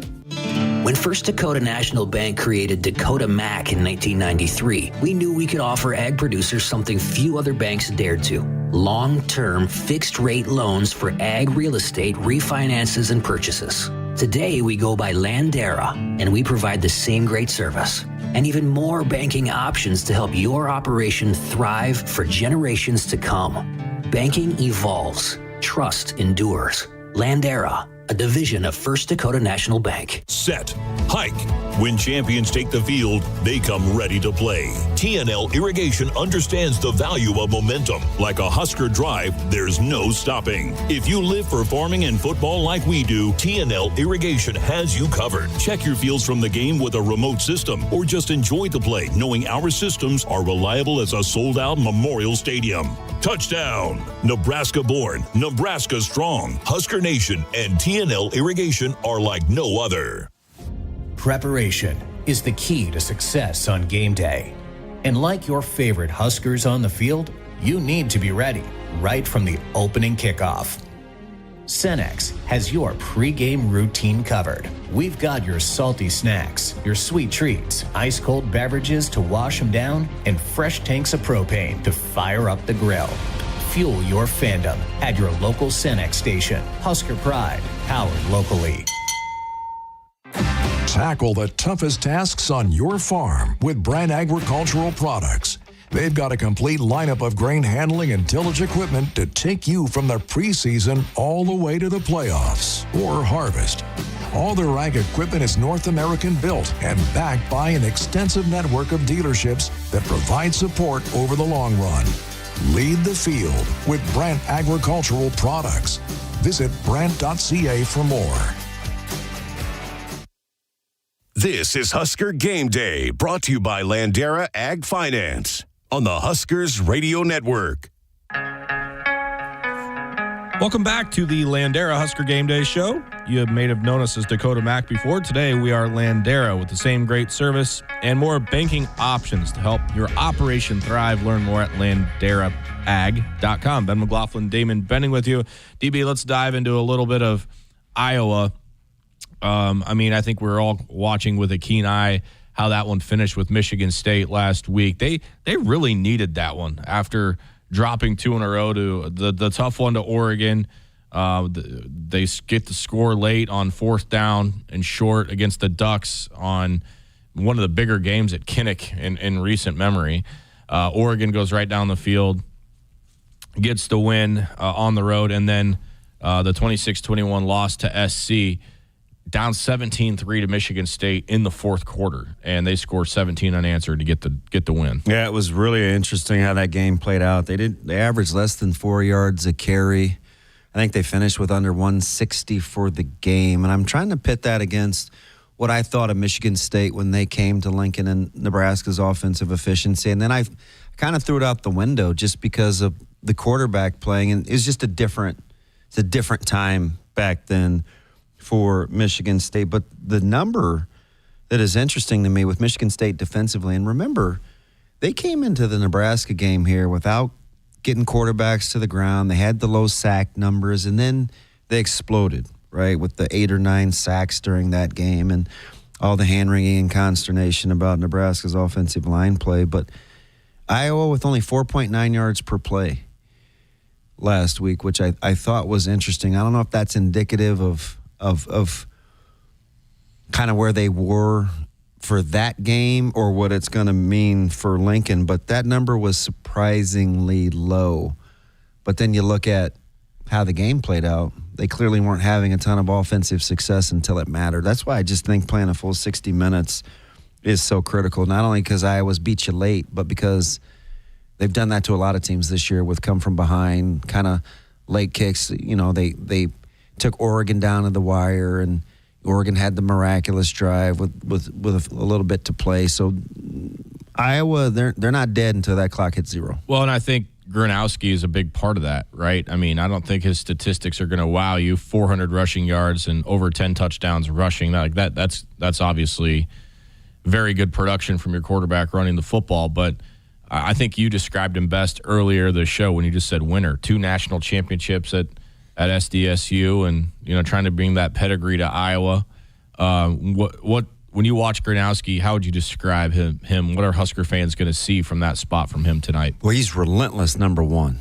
I mean, and he is a gamer where you're thinking to yourself, he's going to figure out a way to make a play when it counts. And then he's gutsy, right? He's won a ton. He's used to winning. And so I think for those guys, that's what they're going to count on. Him being good in crunch time is kind of when Gronowski's at his best. That being said, I think for so long we got so used to the zone running scheme from Iowa, and we talked about cutbacks, and we talked about gap discipline, and we talked about not over pursuing. When you break down this version of Iowa and what Moulton's going to do, and how Iowa's going to try to attack Nebraska compared to how some other running attacks, you think about Michigan, you think about Penn State. What are the differences and similarities of the challenge of Coach Butler and the Black Shirts today? Yeah, so I think the little smaller in stature, a little shiftier, I think, from Moulton, but he can crease you too. You still get the same kind of patience, the understanding of the run schemes, the blocking schemes, and this is one of the better Iowa offensive lines, and I know what kind of company I'm putting that in, but a couple of all-conference caliber guys up front and some early draft possibilities too for this offensive line. So that part remains the constant, even though the last year or two it hasn't been a vintage Iowa offensive line. Some of that's been due to health. Some of it's been due to age. This year, these guys are pretty good, and Moulton understands how to get in where he fits in behind them. I don't know that I'm expecting anything super exotic in terms of trick plays, but I do think Iowa's going to have a few things up their sleeve, and a lot of it's probably going to be centered around getting 21 in space. I mean, Weegan is a nightmare to tackle in the open field. There's a reason why he has done what he's done in the special teams game. I think there's going to be a lot of onus on Nebraska's safeties today. Yeah, and it's amazing when you reverse a jet sweep, something like that's going to try and pop the one big play that they need. Yeah, it's amazing too when you watch him. He was our Jet Award winner for the nation's best kick return specialist, and so I got a chance to see him up close. And his size and stature, it's not overwhelming at all. And then you watch him play in his style, and he's constantly on top of you, where he's just coming at you. He's like 3D, where he's just relentless. And I think for Nebraska, you definitely have to know it's going to be the game of 21s. A lot of it, in my opinion, them neutralizing Weegan and Nebraska's ability to get EJ kind of out in space. But along from the Iowa standpoint, whether it's a reverse, a trick pass, not kicking him the ball, I think will be critical. Whenever 21's on the field, you better figure out where he is. Yeah, I think doing what you can to limit his touches, whether that be special teams related, kicking it away from him, and then offensively, when he does touch it, make sure it's not something that they want to continue doing. Yeah. It's to really limit those opportunities. Let's talk matchup with Nebraska's offense against Iowa's defense. I think watching Iowa as much as I have this year, not much has changed on that front. Coach Parker's still around. There's still not going to be any MAs or missed assignments. They know what they do. They play the long game, and they keep everything in front of them. When you watch Iowa's defense this year, Damon, where do you think Nebraska is going to have success if they find it today offensively? Yeah, so, they gave up 69 snaps to Michigan State a week ago, which I know Coach Parker won't be happy about. But the one thing is, with the 40-some pass attempts, it was 10 to a completion last week against Michigan State, which is a little high. But if this Iowa team is going to be vulnerable, it has been on the back end in some chunk plays. It doesn't even sound right to say that with the DeJeans and the Mosses and some of the stellar safety play that they've had, Castro and some of these guys in the past, but they've been a little different on the back end. One thing that is going to be really hard to come by is yards on the ground. This one is more about commitment than it is statistical output. How many times are you willing to try it, and how far do you think that that'll get you when you're facing this Iowa defense? Yeah, I was just about to say, how many touches does Emma get? True touches running the football today. Yeah, we didn't get a chance to set the total. Where's Kyle when we need him? Because he's probably hiding out next to a heater. Are the windows open yet? No. Yeah. If they are, he's not in there. So I think there's a good discrepancy here because he is going to get 5 or 6 catches minimum, I think. So true rushes, I think, are going to indicate how stubborn Nebraska is with staying consistent with that running game. Yeah, and you might have to live with the 3.8, 3.9 per. Yeah, 100%. And it might be a deal where it's not working for a couple of drives in a row, and you have to be okay punting the ball. Yeah, because that's how Iowa is, right? Absolutely. Where does coach? Because I'm trying to think of the successful plays that Nebraska's had in the past against these defenses, right? Like, everyone's gonna go back to the Trey Palmer game because that was the last win. Where just literally blowing by defenses. Yeah, and remember, Iowa had a couple DBs get hurt on that one, and Coach Joseph and company really took advantage of those switch releases, getting Palmer. Now, Palmer was a Sunday guy, and Nebraska will have a couple, too, before it's all said and done outside the numbers. But that's where it has to be. You go back and you watch BMAC, the SC game, when they came back from down 21-7. What Maava did was he took chances. He said, listen, I'm going to fit this thing in. My guy is going to make some plays. I'm going to give him every opportunity. And that's really what he did.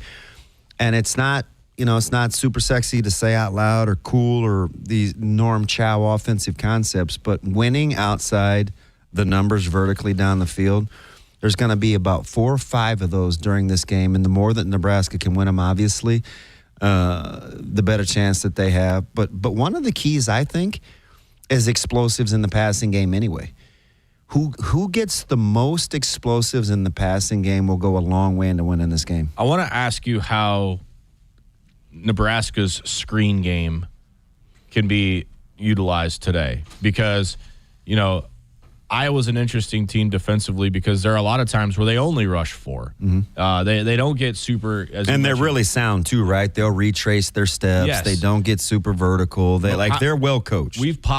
Nebraska's popped some big plays in the pass game with the screen game, and I know it's something Coach Holgerson's going to want to do with a defense like this that might only rush 4, right? Like they might not get super exotic, as you said earlier, with their looks or bringing safeties off the edge or whatever that case. The closer you get to their goal line, the more pressure Iowa tends to bring. Although their blitz numbers are up a little bit this year, but you can for sure bank on it the closer Nebraska gets to the end zone. That being said, how does Nebraska want to try to incorporate that? Is it more with EJ? Do you try something creative with a tight end screen with Harburg? That's what I like. I like the receiving screen game, the little slips where you run a little delay, and it's not outside the numbers. It's more show block, release, where the better coached you are, the more vulnerable you are to reading your keys. Yes. Where if you can have a little change up, it can work really, really well. And Iowa is extremely well coached. So the more you can make things look like what they're supposed to be and then not have them be that, the better chance you have for success. One area that we haven't talked a ton about yet, and we kind of alluded to it at one point, was taking care of the football. And that's been a point of emphasis this week for Nebraska. It's that age-old question. Do you think about it too much? Do you put too much emphasis on it to where you're thinking about it, or do you still just have to drive that message home? Because we all know, right? You think back to a couple of the last few games or some of the last games in this 10-game series.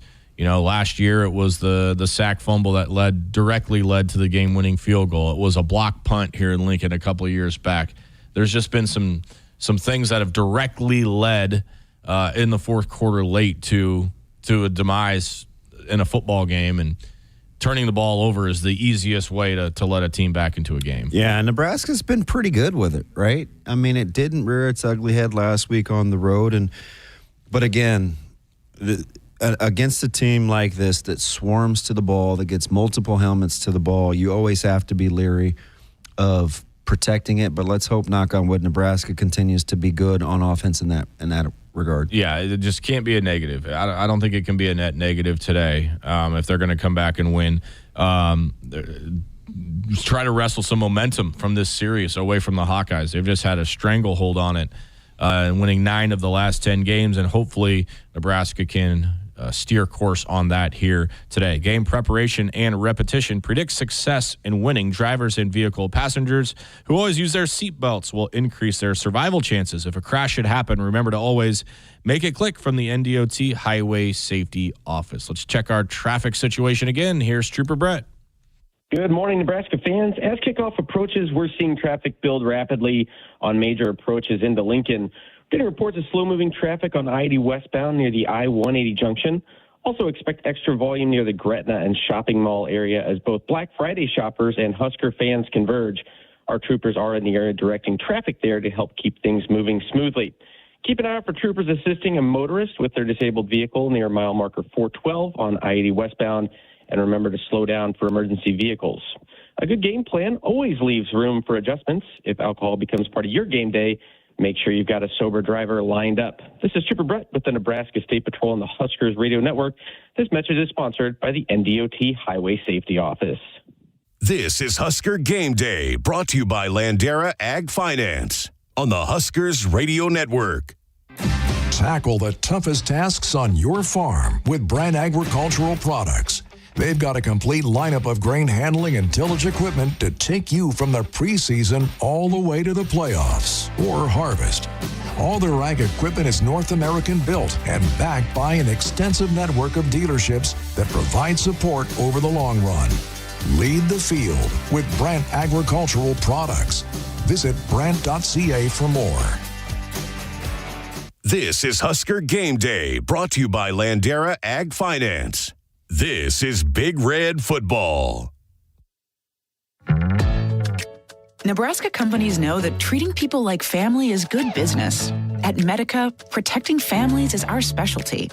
We care for your employees by offering affordable health plans with the benefits they need and the local doctors they trust. And we treat everyone on your team as a person, not a number. After all, that's how you do business too. With Medica, you're not just covered, you're cared for. Find out more at medica.com. In Nebraska, the good life means mornings that wait for you. A porch swing or a skyline view. Work that matters and time that's yours. Neighbors who wave. Hey there. Stars you can almost touch. A mortgage that makes sense. More space, more time, more life. Nebraska. The good life is calling. Are you ready to answer? Learn more about living in Nebraska at www.thegoodlifeiscalling.com. Here, fall means two things, harvest and football. Just like Nebraska, you run on something powerful. Diesel for your farm, gas in your tank, or propane heating your home. Sap Bros keeps your farm and family fueled. We're kicking off with a Big Red giveaway. Enter to win $1,000 in fuel credits when you contract fuel with Sap Bros. And when Nebraska wins, you win. Score a free king-size Reese's in the Sap app, whether you're hauling harvest or headed to the game. Sap Bros fuels Nebraska. The work is dirty and sometimes dangerous. It's the kind that can break your body, and if you let it, your spirit. But while there may be better ways to make a living, you won't convince me there's a better way to live. I'm a Nebraska corn farmer, and there's nothing else I would rather be. Brought to you by the Nebraska Corn Board. When First Dakota National Bank created Dakota Mac in 1993, we knew we could offer ag producers something few other banks dared to: long-term fixed-rate loans for ag real estate refinances and purchases. Today, we go by Landera, and we provide the same great service and even more banking options to help your operation thrive for generations to come. Banking evolves. Trust endures. Landera, a division of First Dakota National Bank. Set. Hike.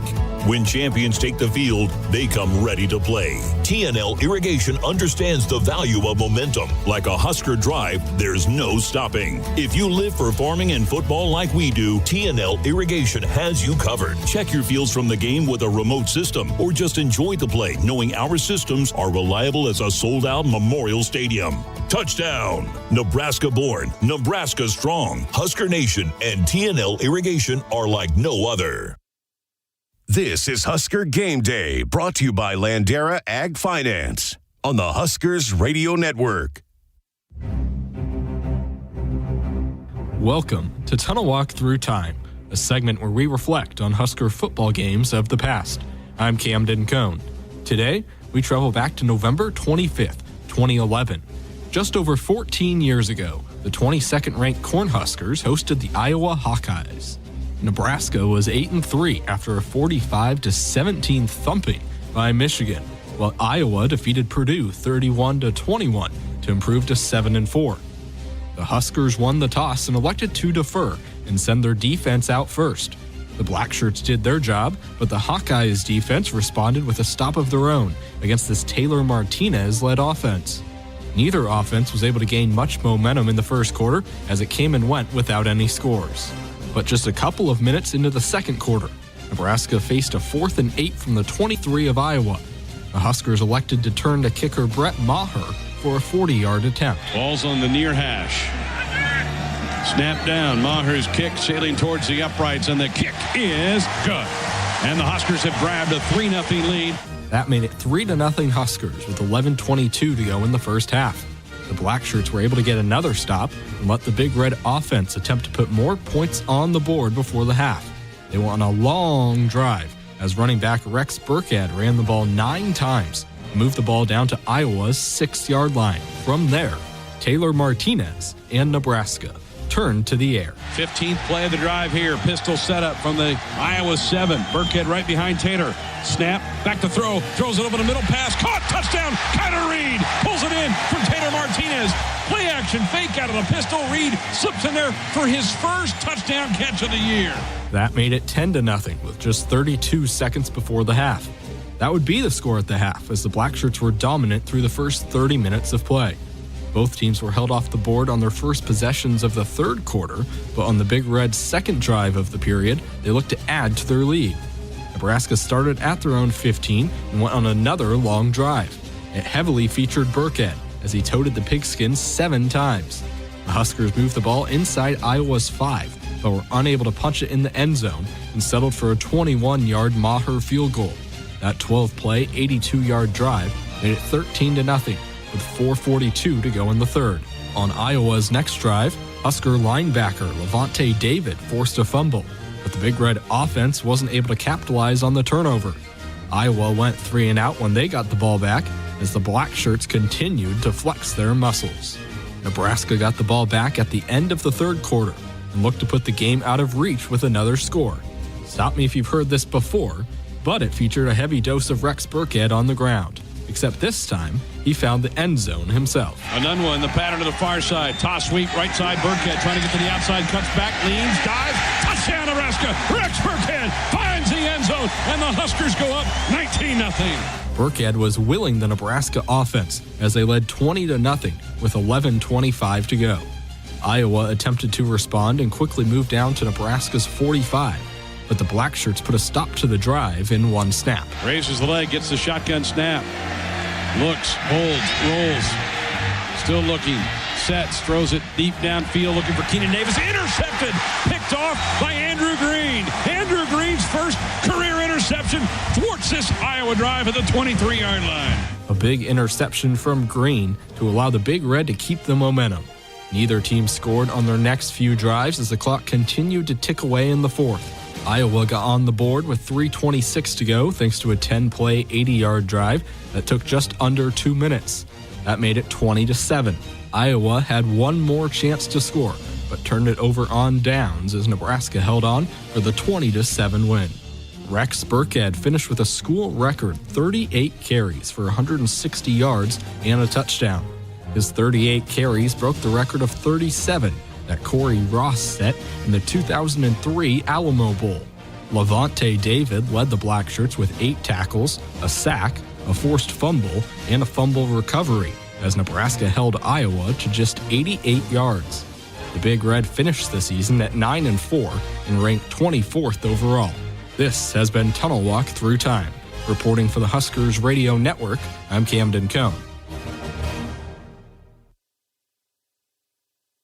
This is Husker Game Day, brought to you by Landera Ag Finance on the Huskers Radio Network.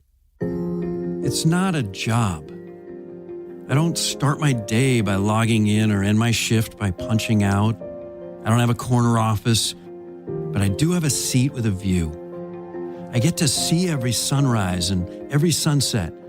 And while I may technically be my own boss, I fully accept that I am not in charge. I'm a Nebraska corn farmer, and there's nothing else I would rather be. Brought to you by the Nebraska Corn Board. This is Husker Game Day, brought to you by Landera Ag Finance. This is Big Red Football. What does it mean to be locally owned and operated? For Cenex, it means everything. It means that we know if you take your coffee to go or if you like to stay a while. It means we've helped Little Leagues get jerseys and local festivals get funding. It means we know what our communities need. So you'll always leave Cenex with a full tank, full of snacks, or full of smiles. Or all of the above. And that means the world to us. Cenex, powered locally. Tackle the toughest tasks on your farm with Brand Agricultural Products. They've got a complete lineup of grain handling and tillage equipment to take you from the preseason all the way to the playoffs or harvest. All their ag equipment is North American built and backed by an extensive network of dealerships that provide support over the long run. Lead the field with Brand Agricultural Products. Visit Brand.ca for more. Everywhere you look, Nebraska soybeans are making life better in ways you probably wouldn't expect. They're in your car tires, the paint on your walls, and even the firefighting foam that helps keep our communities safe. From motor oil to shoes to asphalt, Nebraska soybeans are driving innovation, replacing petroleum with cleaner, smarter, sustainable solutions. Nebraska soybeans, hard at work all around us. Brought to you by Nebraska soybean farmers and the Soy Checkoff. Here, fall means 2 things, harvest and football. Just like Nebraska, you run on something powerful.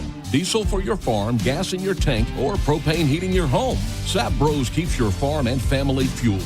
We're kicking off with a Big Red giveaway. Enter to win $1,000 in fuel credits when you contract fuel with Sap Bros. And when Nebraska wins, you win. Score a free king-size Reese's in the Sap app, whether you're hauling harvest or headed to the game. Sap Bros fuels Nebraska. When First Dakota National Bank created Dakota Mac in 1993, we knew we could offer ag producers something few other banks dared to. Long-term, fixed-rate loans for ag real estate refinances and purchases. Today, we go by Landera, and we provide the same great service and even more banking options to help your operation thrive for generations to come. Banking evolves. Trust endures. Landera, a division of First Dakota National Bank. Set. Hike.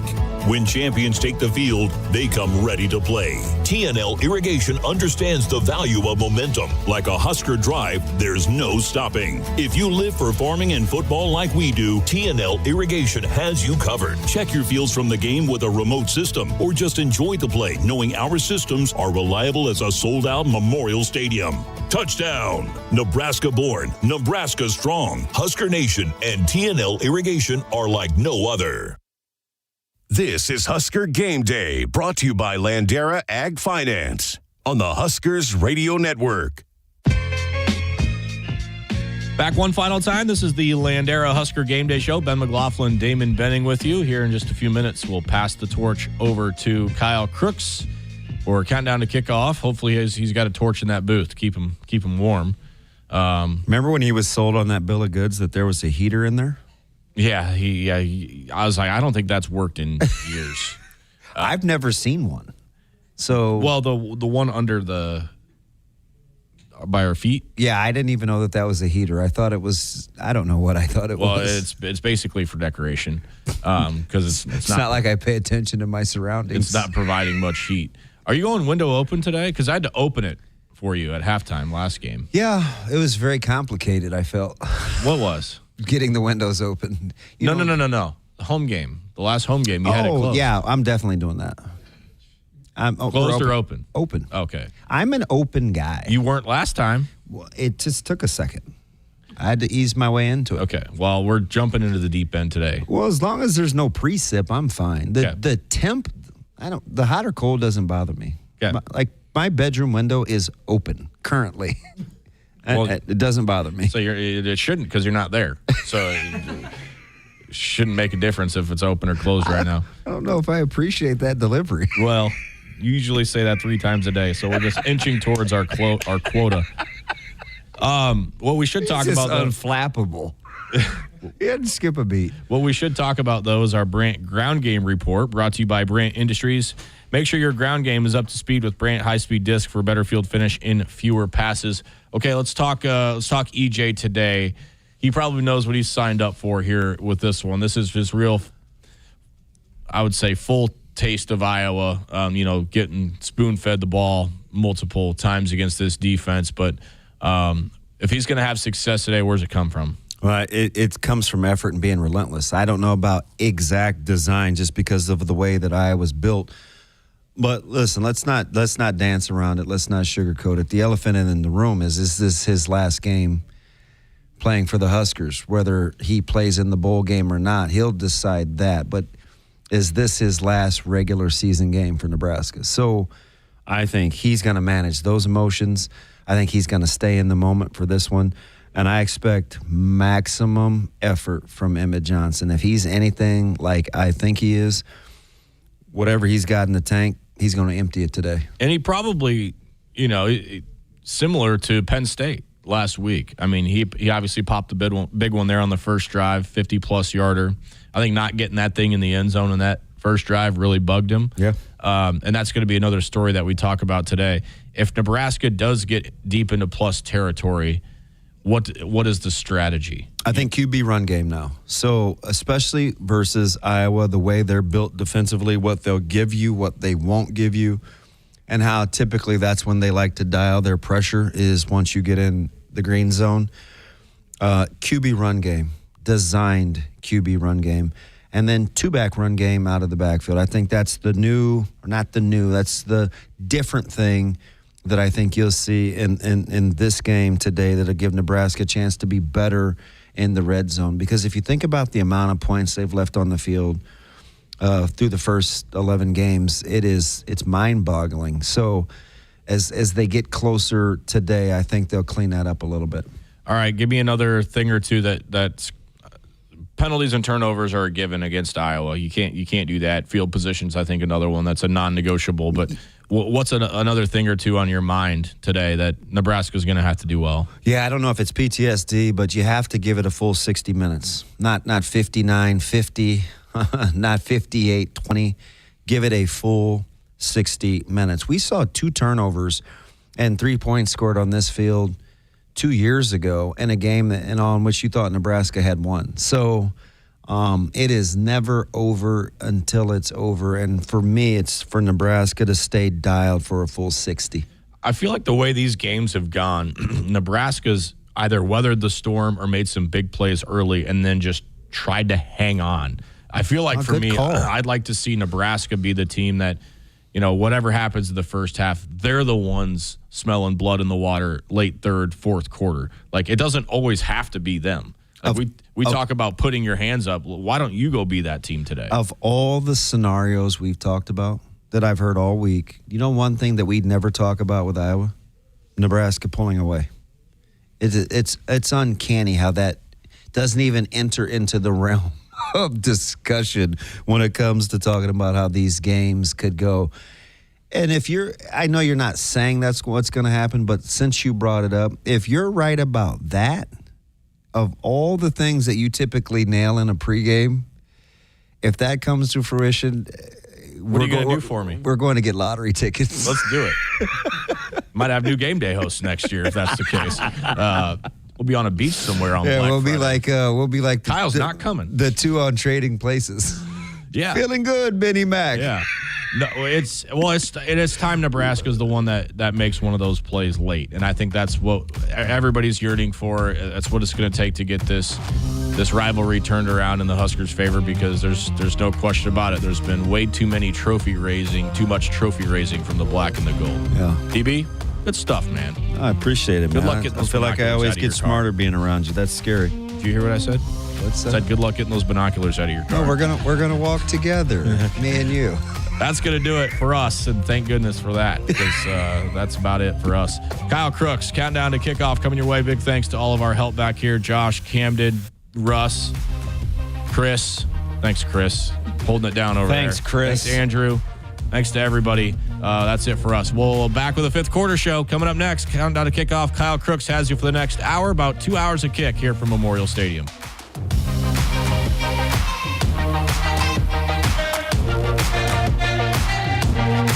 This is Husker Game Day, brought to you by Landera Ag Finance. This is Big Red Football. Preparation is the key to success on game day. And like your favorite Huskers on the field, you need to be ready right from the opening kickoff. Cenex has your pregame routine covered. We've got your salty snacks, your sweet treats, ice-cold beverages to wash them down, and fresh tanks of propane to fire up the grill. Fuel your fandom at your local Cenex station. Husker Pride, powered locally. The work is dirty and sometimes dangerous. It's the kind that can break your body, and if you let it, your spirit. But while there may be better ways to make a living, you won't convince me there's a better way to live. I'm a Nebraska corn farmer, and there's nothing else I would rather be.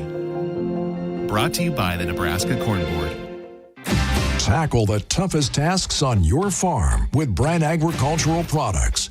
They've got a complete lineup of grain handling and tillage equipment to take you from the preseason all the way to the playoffs or harvest. All their ag equipment is North American built and backed by an extensive network of dealerships that provide support over the long run. Lead the field with Brand Agricultural Products. Visit Brand.ca for more. Want to boost Nebraska's economy and help the planet? It's as easy as filling up your tank. Switch to soy-based biodiesel to cut greenhouse gases by up to 74% and support biodiesel growth. I'm Greg Anderson, a farmer near Newman Grove, Nebraska, and biodiesel has transformed our farm. It cuts emissions, raises the cetane number, and improves fuel lubricity. So ask for biodiesel where you fill up. It benefits our air, economy, and Nebraska soybean farmers. Nebraska soybeans, feeding, fueling, and innovating for the future. Here, fall means two things, harvest and football. Just like Nebraska, you run on something powerful. Diesel for your farm, gas in your tank, or propane heating your home. Sap Bros keeps your farm and family fueled. We're kicking off with a Big Red giveaway. Enter to win $1,000 in fuel credits when you contract fuel with Sap Bros. And when Nebraska wins, you win. Score a free king-size Reese's in the Sap app, whether you're hauling harvest or headed to the game. Sap Bros fuels Nebraska. When First Dakota National Bank created Dakota Mac in 1993, we knew we could offer ag producers something few other banks dared to. Long-term, fixed-rate loans for ag real estate refinances and purchases. Today, we go by Landera, and we provide the same great service and even more banking options to help your operation thrive for generations to come. Banking evolves. Trust endures. Landera, a division of First Dakota National Bank. Let's pause 15 seconds for station identification on the Huskers Radio Network.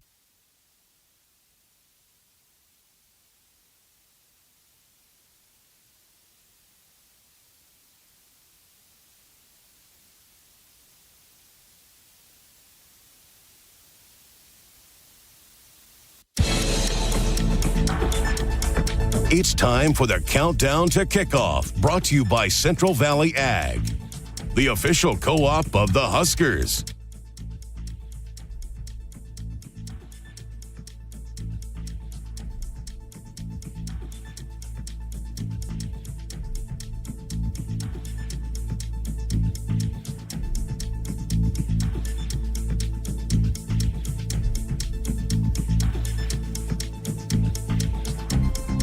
Now, here are your hosts, Kyle Crooks and Jessica Cootie. Welcome into the final Friday of the regular season.